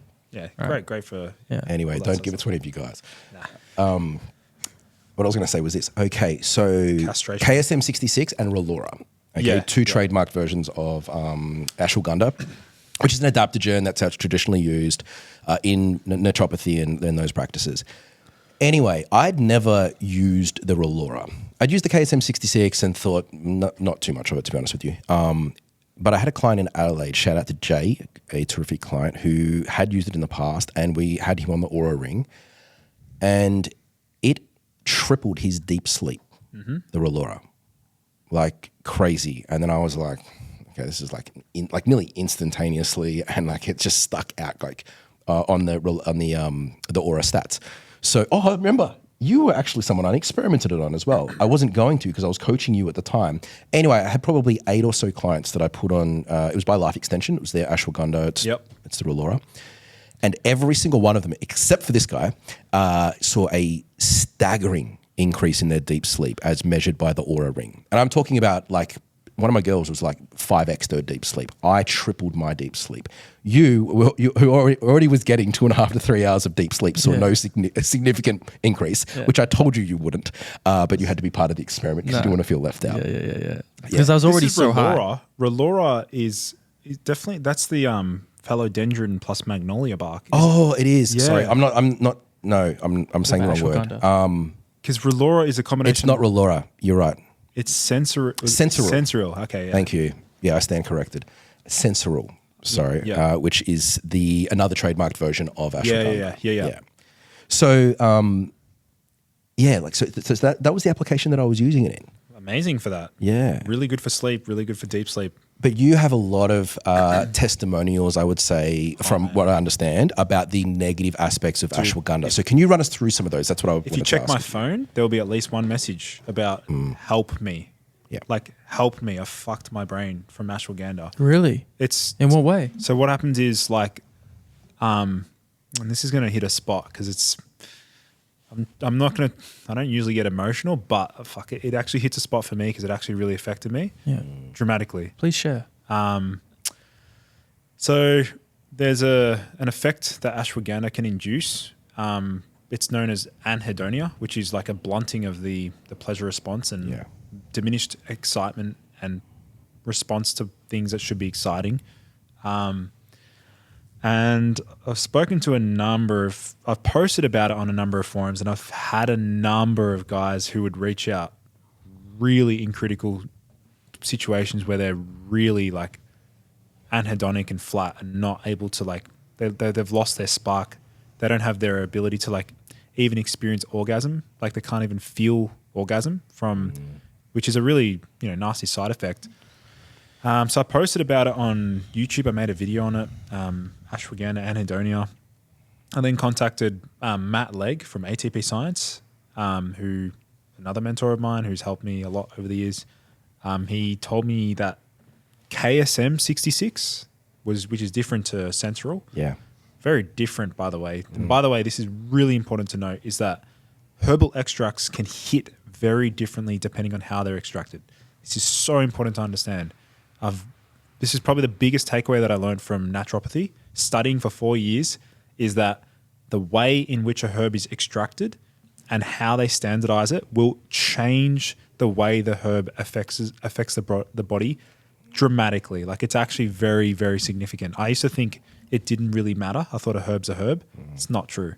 It's like it will really impact that. But going back to ashwagandha, so if you type in ashwagandha anhedonia, my article on Google will pop up as number one. It's the most visited article on my entire website, tenfold. It's got, I think, it just trumps all the other stuff that I've posted ever, because I know the search volume, like it's favoring the article, and a number of people are sitting on the page and they're actually reading the content and not just like bouncing quickly. And so what's the typical person like that you interact with from that? Is it someone who's taken ashwagandha for like stress management or like what? Yeah. So the initial reason why people will grab a bottle or buy a bottle is because they want to lower stress and improve their hormones or improve their sleep.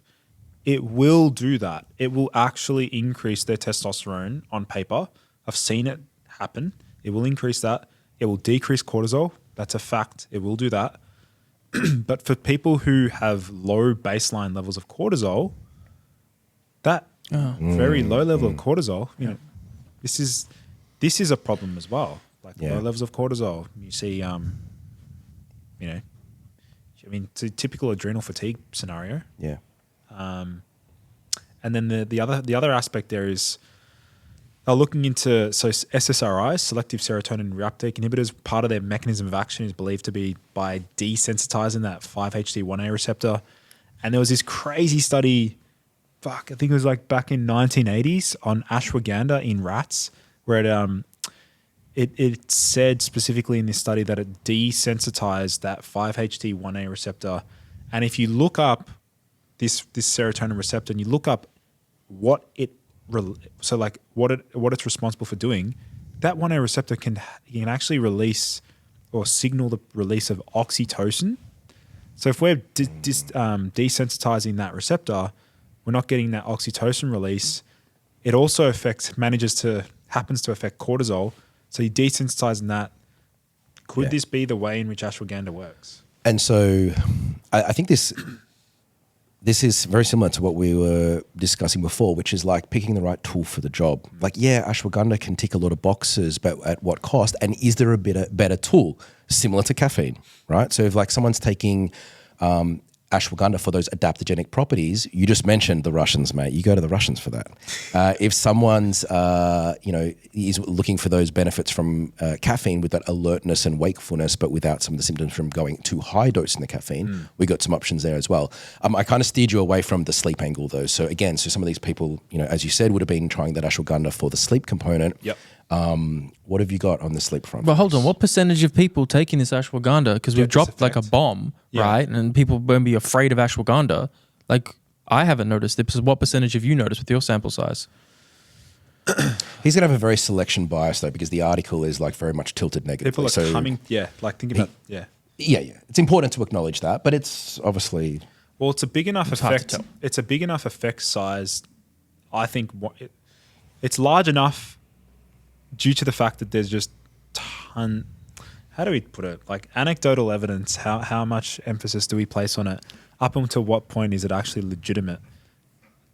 How many people do you need to report this issue? I mean, I could show you the screenshots that I get, emails that I get, DMs that I get. Like So people taking ashwagandha and then noticing shortly after these like depressant effects. And one guy, there's a really interesting thread, maybe it's not interesting to you, but he reckons that like he would get, he just felt like, psychopathic on it. Like he just had no emotions at all. Blunting of like all emotions, stuff like that. Interesting.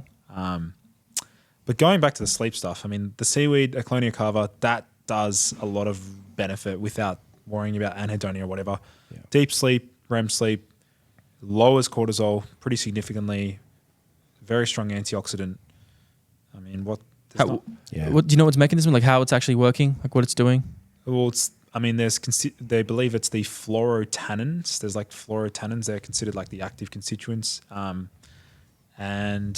they're fat soluble, and they have a long half life. But I mean, really cool. Like if you go on like PubMed, type in this seaweed. Like you can do it for wakame or some of the other seaweeds. There's heaps of benefits to seaweed consumption. Yeah. And so are there any like, exotic's not the right word, but that's a little bit more novel than some of the traditional compounds that people might be using for sleep. But do you kind of give any weight towards, magnesium, taurine, any of those things? Yeah, glycine. 100%. These are also great. Stack that with the clinic, like stacking them together. Magnesium, L-threonate, glycine, big doses of glycine that lowers body temperature, having that hypothermic effect. Ooh, how much would get you that body temperature effect? 4 to 5 grams. Okay. Tastes amazing. Tastes amazing. Yeah. Just having it in a pill. You having the powder itself. It's the sweetest tasting amino acid. Yeah. Oh, cool. It's nice. It's not his favorite though. Obviously. Taurine guy. Oh, phenylalanine's coming up on the ranks there though. What's up? But that's different pathway. But geez, that phenylalanine actually spilt in my wallet. The powder spilt in my wallet. I was on a date. Sorry, officer. Like a drug dealer. I was on a date on the weekend. I opened up my wallet and I was so nervous. She saw it. Like, I hope she didn't see it, but it was white powder all over my wallet. It looked so dodgy. Man, his dates are very exciting. Like nothing to do with his dates, but he's like DMs from Ben Greenfield and Yeah. What's the hierarchy of a sleep stack Oh, for you? GABA, oral GABA, like taking GABA itself. I was thinking about that the other day. I'm like, why haven't I gone back on GABA? But yeah, 250 milligrams to 500 milligrams of GABA sublingually is a fast onset sleep tranquilizer, in my opinion. what about Phenibut, man? What about the trank right there? The Rust, that's again Russian, by the way, Yeah. Russian origins. Phenibut. So Phenibut, phenylated GABA, a complete different beast, I suppose, compared to regular GABA. It used to be available in Australia, actually, up until, 5 years ago? I think we had it in like a lot of the sleep stacks, a lot of the sports sleep stacks. So the sports supplement companies were putting it in. Are they still doing it overseas? Or is it? Yeah, they are. Yeah. Cosmic, Oh, wow. Cosmic Nootropic are the guys that make it. Legitimate Phenibut. They're from Russia. But yeah, Phenibut is like, can be tranquilizer effect, but then also like alcohol replacement, like because it's very anxiolytic. Yeah. I would just tell people to be very careful using Phenibut. You know, I've had some like horrific after effects with clients using it and then just having like a terrible withdrawal, not being able to sleep, for nights following it. There'll be those hardcore guys out there that are using it, like smashing it every single night. That's cool. But yeah, if you haven't used it, I wouldn't put it at the top of the list to Definitely not. Yeah, make part of your routine. Yeah, the mechanism. Oh yeah, there's so many threads on Reddit. Help. Yeah. Phenibut withdrawal.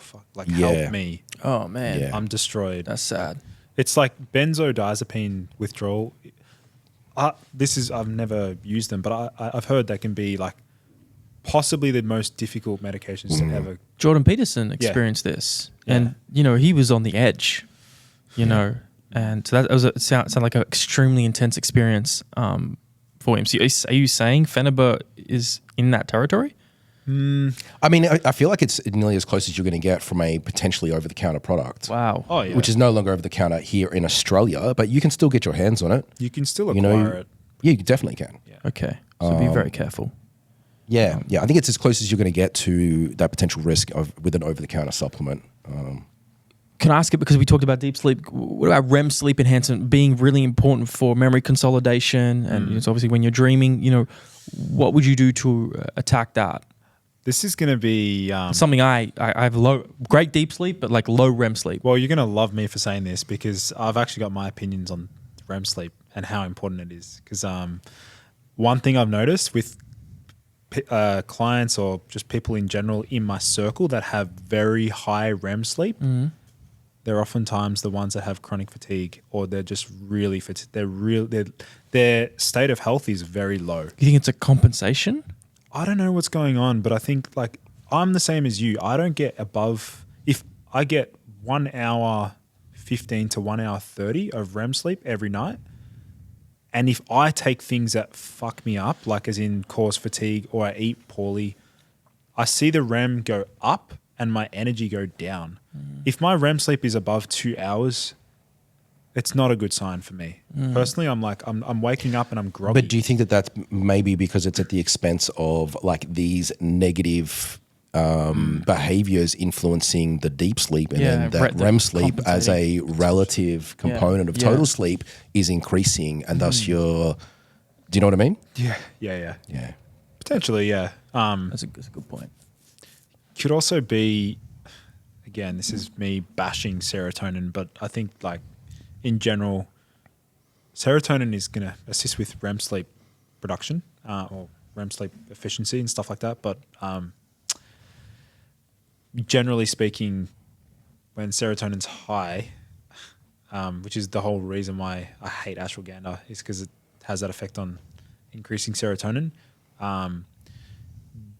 Energy levels tend to be not as good in people that have very high serotonin. Whereas you look at people that conquer the world, they're like dopaminergic freaks. They've got dopamine sky high, probably thyroid hormones peaking, testosterone, androgens through the roof. Like the chemical cocktail for ultimate energy and motivation and confidence is low prolactin, high thyroid hormones, high androgens, high DHT, high dopamine, low serotonin, Yeah. like high histamine, just like that energy. It's not the type of person who's going to lounge around doing nothing for very long. No chance. Like Yeah. that chemical cocktail is like sheer productive brute force, like conquer the world sort of energy. Is that where you try and take yourself? It's exactly. But this is where I think a lot of your content is sort of geared towards as well, right? Like I've heard you 100%. talk about testosterone, in relation to dopamine. Oh yeah. Yeah. It's like we want to recreate what we know. So what do we know about these hormones, and how do we just create that environment to facilitate those effects and those behaviors? It's a high dopamine environment. It's a great thyroid panel. Like great T3, Yeah. low TSH, great T4. Like you look at these individuals. I've seen the guy. I'm working with the guys. I've got a guy from Belgium who runs 27 Pokeball stores in Belgium, and his natural testosterone is 1,400 nanograms per deciliter. I'm looking at his other parameters, and he's just across the board ticking it off. I'm like, yeah, that explains why you can tolerate so much. Yeah. And it also explains for those of us, who deal with people with hypogonadism, low testosterone levels, why you see like an inverse of that nearly across the board. Exactly. Nearly, you know what I mean? I definitely will, actually had one this last week with low testosterone levels who I wouldn't have picked, just would not have picked. And in that case, like I think it's important to, talk to your client and make sure that they don't then take on a number and like turn that into something which is, it isn't. But aside from those exceptions, I think it's fairly safe to say that most men, will absolutely feel better across the board with those parameters when that testosterone is optimized up into that upper quartile. Well, Andrew Huberman, testosterone makes effort feel good. I think I've heard you quote that, but yeah, it's true. I mean, yeah, like I think going overseas in September when I did a big trip and I caught up with like some of my clients overseas and did some seminars and stuff, caught up with Jake Carter, meeting that CEO guy and like learning about his personality type, like what makes him so successful. I was trying to figure that out. I'm like, the hormones are definitely helping, the great baseline of hormones, but yeah, definitely think there's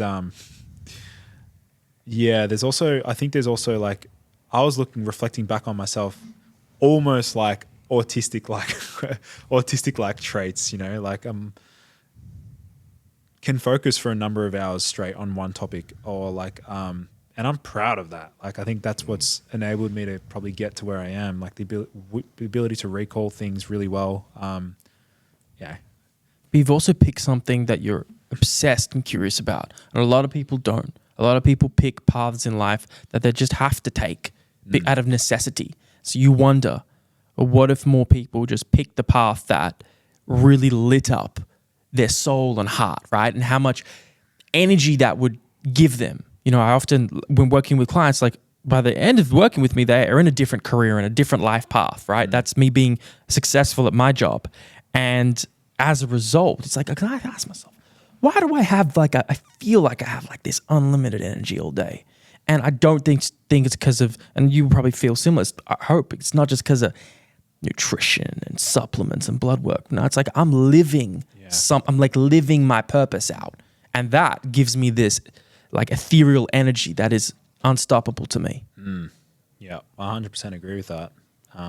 That's like the basal, like the tone, the baseline level of motivation's coming from like the mission and purpose, which you're talking about. It's like that trumps everything. Like it really does. Yeah, because, even in spite of, what your blood work says, but to go back on testosterone, to have reliable testing parameters, often obviously, from my understanding, weight training before a blood test will drop that down. Will you have a consistent, reliable, like pre-blood test guideline around training to not make their sex hormones look dramatically lower than they may be? It's a really good question. So one thing is absolutely certain. We want to be avoiding a very, very strenuous workout in like the day before the blood test. I usually advise that because it can muck up some of the other parameters. Benny's probably seen that a million times. AST, ALT, stuff like liver that. enzymes. I always encourage them to ice their balls before the blood test. I'm surprised it's taken him this long to I mention know. testicles. The first date. I swear I within was 10 thinking that minutes. 20 minutes ago. I was like, have we gone 40 minutes and haven't this guy even hasn't discussed said that. anything about testicles? Wow. Well, this is what I'm, I guess, like pretty well known for now is the, knees over toes guy. I'm the Yes. ice over balls guy. Oh, damn. Why is that not his Instagram handle? Dead. Put those dead emojis on the screen. Oh, damn. Ice over balls guy. Yes.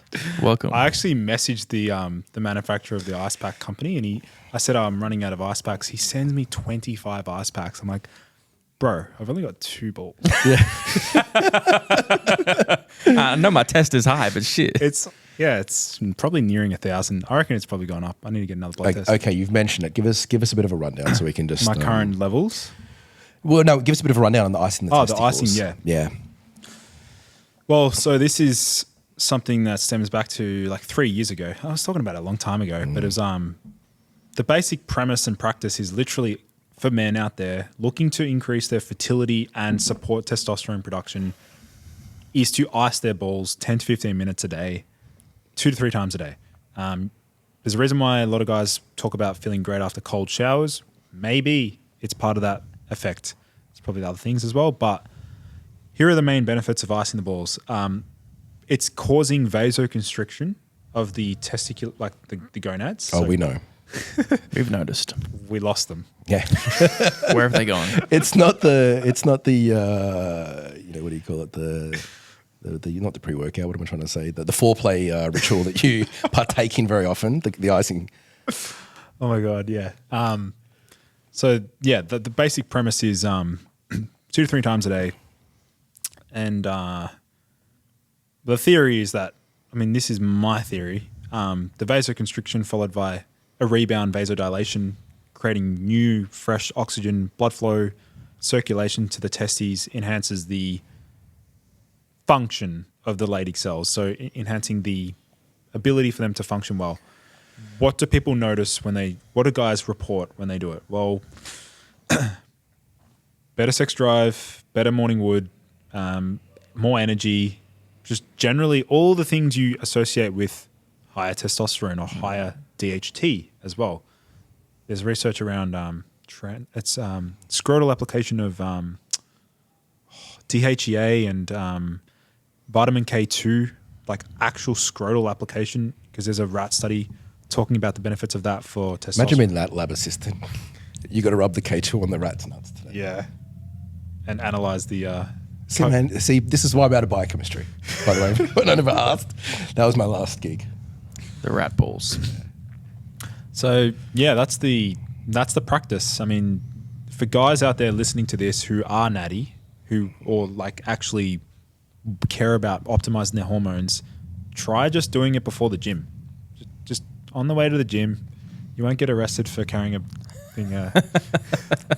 The ice pack in the car. You'll be good.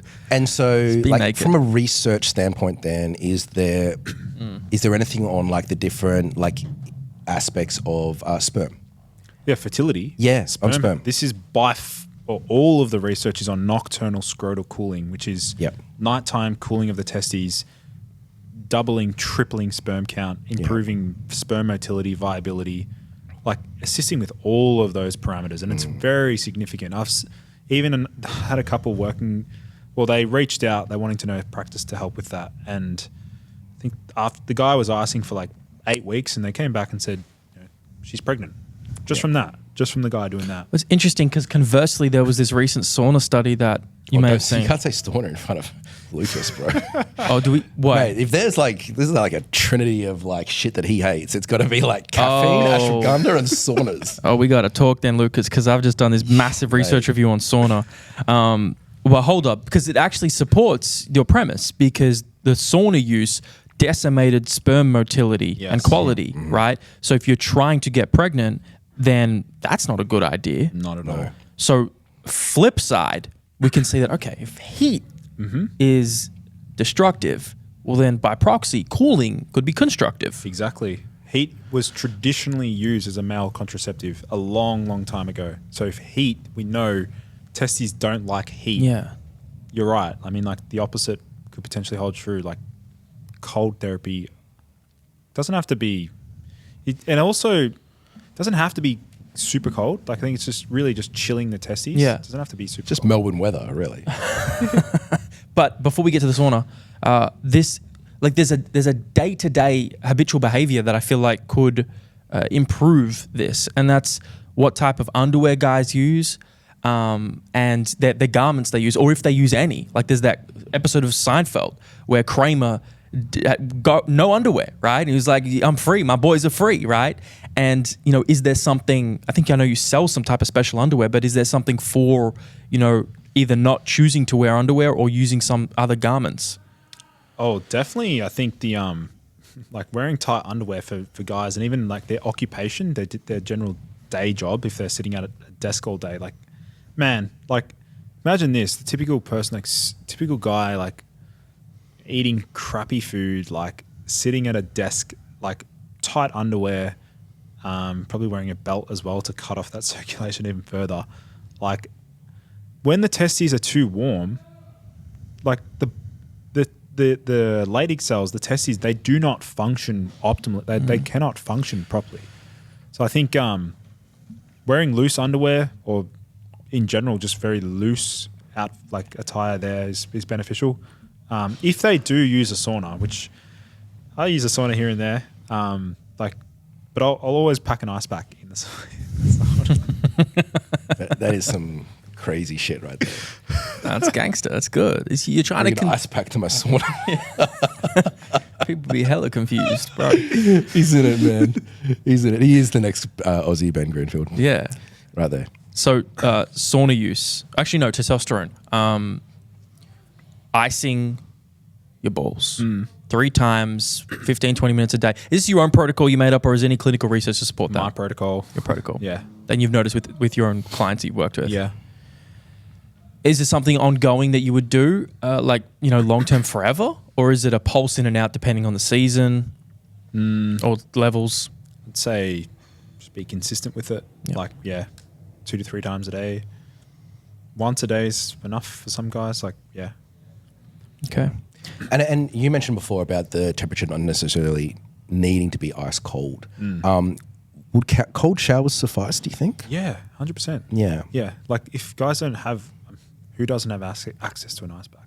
No, if they want to do it from a time convenience standpoint, they're waking up in the morning, first thing they do is have a cold shower. Obviously point the shower. And this is why it's never become part of my kind of, strategies that I've implemented, right? Although I'm still waiting to do it. I have to do it. I just have to just go there.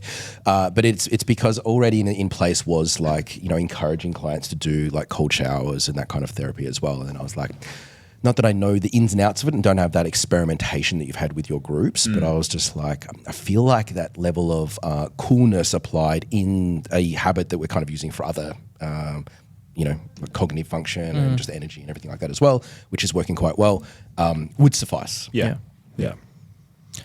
Are there any other major areas you would point to and discuss on boosting testosterone? We could talk the supplemental route, the habitual route, the sleep route, but biggest bang for buck besides sleep?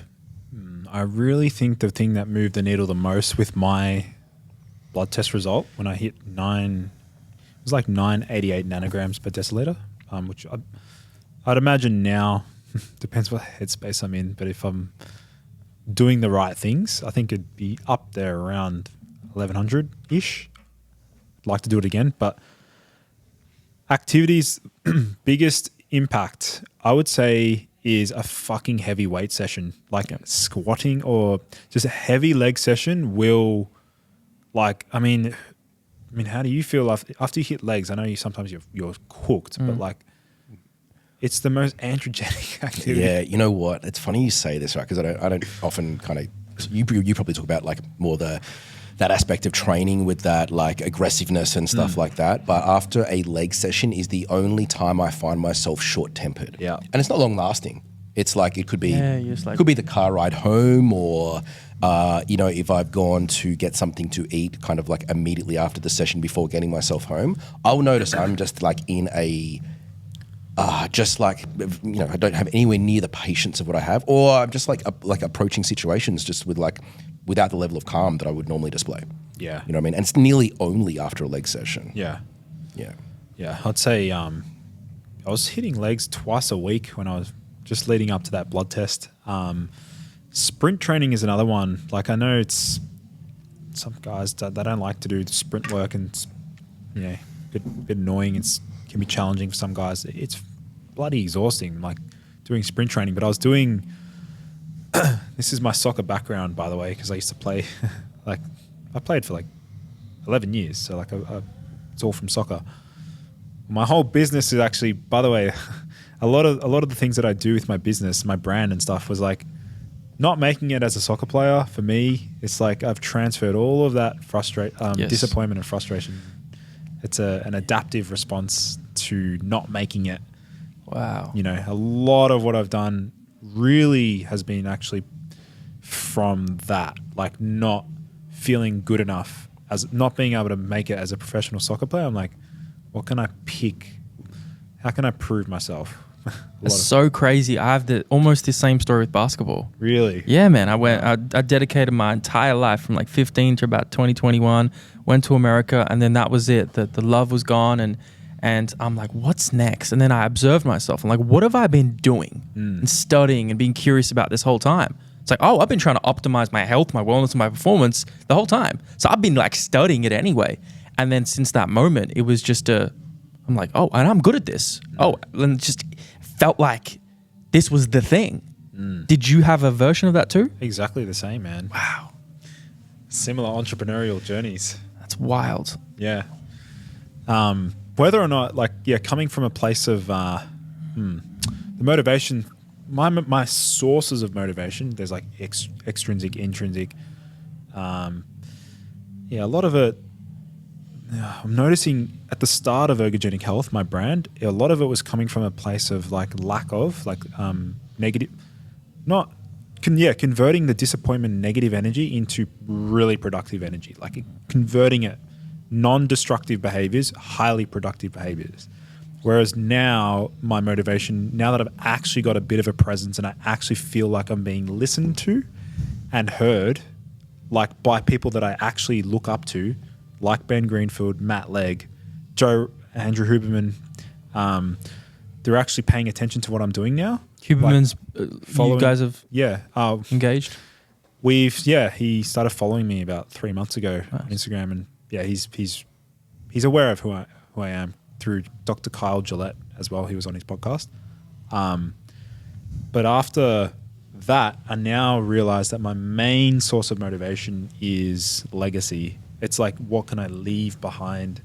I'm really thinking big with that. I'm even thinking about, I haven't said this anywhere publicly yet, but I want to create my own health forum, an open access forum for guys that can't afford the Limitless program, the men's program that I've developed, but creating a really great space for everyone to discuss, like Reddit, a little bit more moderated because it can get out of hand. But I want to create my own forum. I want to have 100,000 members there where people can post about anything they like, sharing their supplement stacks, sharing their nutrition protocols. Sometimes having that open access information is, I think, for me, it's like, wow, that's cool. Yeah. That's really cool. That's definitely something that we've talked about, community. With the you know Discord. what I mean? And when we started Katabasis, it was one thing in mind, and then we realized kind of over that journey that it was really something else that we wanted from it. Do you know what I mean?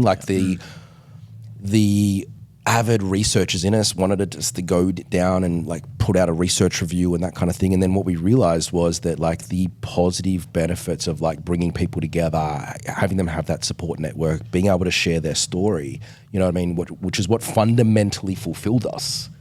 You know what I mean? And then we decided to go, we're going to do some in-person workshops. So we take this thing out there and do that. And then, we want to continue that in the digital space as well. And, what drives us is that bringing people together that, we say it all the time is there's so many people that, I deal with, you deal with, that they don't have necessarily a network of healthy people in their life, with people in the, Yeah. you know, that value their obsession, their Absolutely. dedication, their persistence to, you know, optimize and be healthy. You know, whether it's like they don't have it in the family structure, they don't have it in their friendship circle, and they're probably sure as hell don't have it in a colleague circle. So then what's left? You know what I mean? And so this is why you see so many tribes and communities in the health and fitness world, right? So Yeah, that's definitely something I'm looking forward to. that's what's next for ergogenic health. Well, I bought the For ice over balls. I bought the domain name, boostyourbiologyforum.com, because Okay.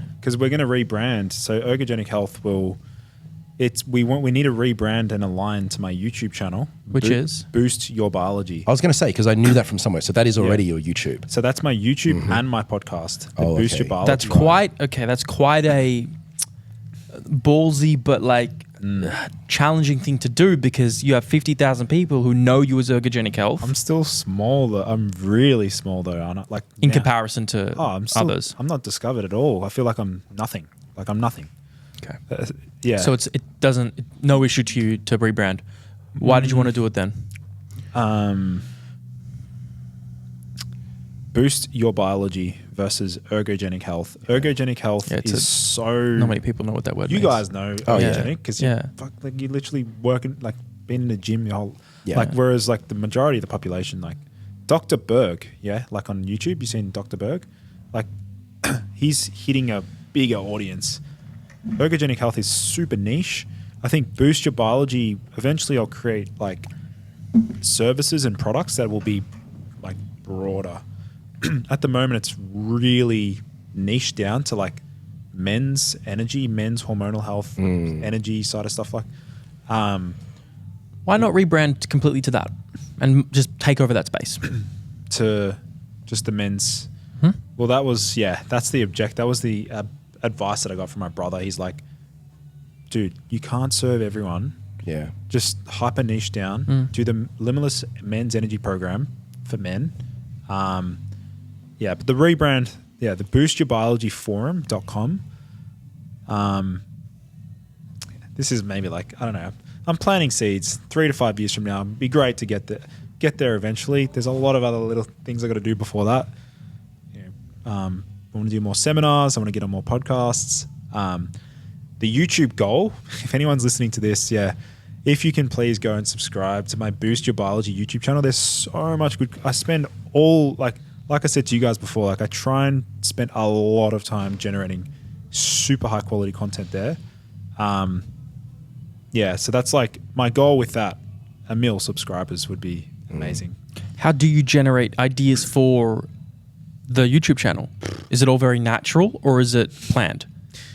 So on my Excel sheet right now, there's probably 2,000 different video ideas. Like there's just No shortage of ideas. It's like always when I'm washing the dishes. Yeah, it just comes to your eye. Washing the dishes, man. Something about It's like a mindless activity. chemicals in that dishwasher. 1 million. Have your own forum. And my own range as well. Supplement range? Yeah, so like I really want to pioneer and release my own ingredients. L-theanine's well known. Somebody had to discover that. Somebody had to actually bring that to market. There's more out there. I've already got a short list of things that I'm like, fuck, that could hit. That could pop in the energy space, sleep, stress, and that could be the thing that truly makes me worthy of featuring on Joe Rogan's podcast. Oh, you discovered this. I can already see it right now. I'm literally looking at Joe Rogan. He's like, so talk to us about how you found out about this. I'm already trying to manifest that, like make it happen. Yeah. The visualization, I love that. You have a strong belief that you are on the path you need to be to create the success and impact that you desire. Man, he's got to make that time. He's got to make that time, man, to go deep. Yeah. Yeah. That's it. I can see it. Lucas, I feel like I'd like to do a couple more of these over the years, if you want to, and go in deeper into other subjects you have. Ben, is there anything else that was on your mind? No, man, I think we got that all. That was good. We got the wish list out. We got to hear a bit about his story and sort of see what the vision is. I would absolutely encourage everyone to get along to that and subscribe to the YouTube channel. I have been on it many times. Yeah, man, thank you so much for coming on. It's been an absolute pleasure. Thanks for having me, guys. Big fan of what you guys are pioneering as well. And anytime, reach out. Amazing. Happy to come back, and I'll make sure to share your podcast as well. Thank you, as much Lucas. as I can. We're going to cook up a lot of reels and we'll put it out there. Any last thoughts, comments, asks, requests, anything on your mind that you want to share? I said this on another podcast the other day. Self-awareness, biggest game changer. Developing a level of self-awareness. We're implementing different supplements, different nutrition hacks, sleep hacks, biohacks, whatever you want to call them. But building that level of self-awareness, how are you ever going to know what's actually positively affecting you or not? You need that level of self-awareness. And now you got to give people one thing they can do to build self-awareness. Everyone says meditation, but I'm going to say like some degree of tracking or logging. Yeah, I thought he was going to say Excel. Spreadsheet. That. Tracking or logging what? Which we would it'd be total agreement with you. Absolutely, man. You measure what matters. Exactly. 100%. We're just, similar minds. Yeah. Lucas. Or the Australian Ben Greenfield. Thank you. Help us get the real Ben Greenfield on now. See ya.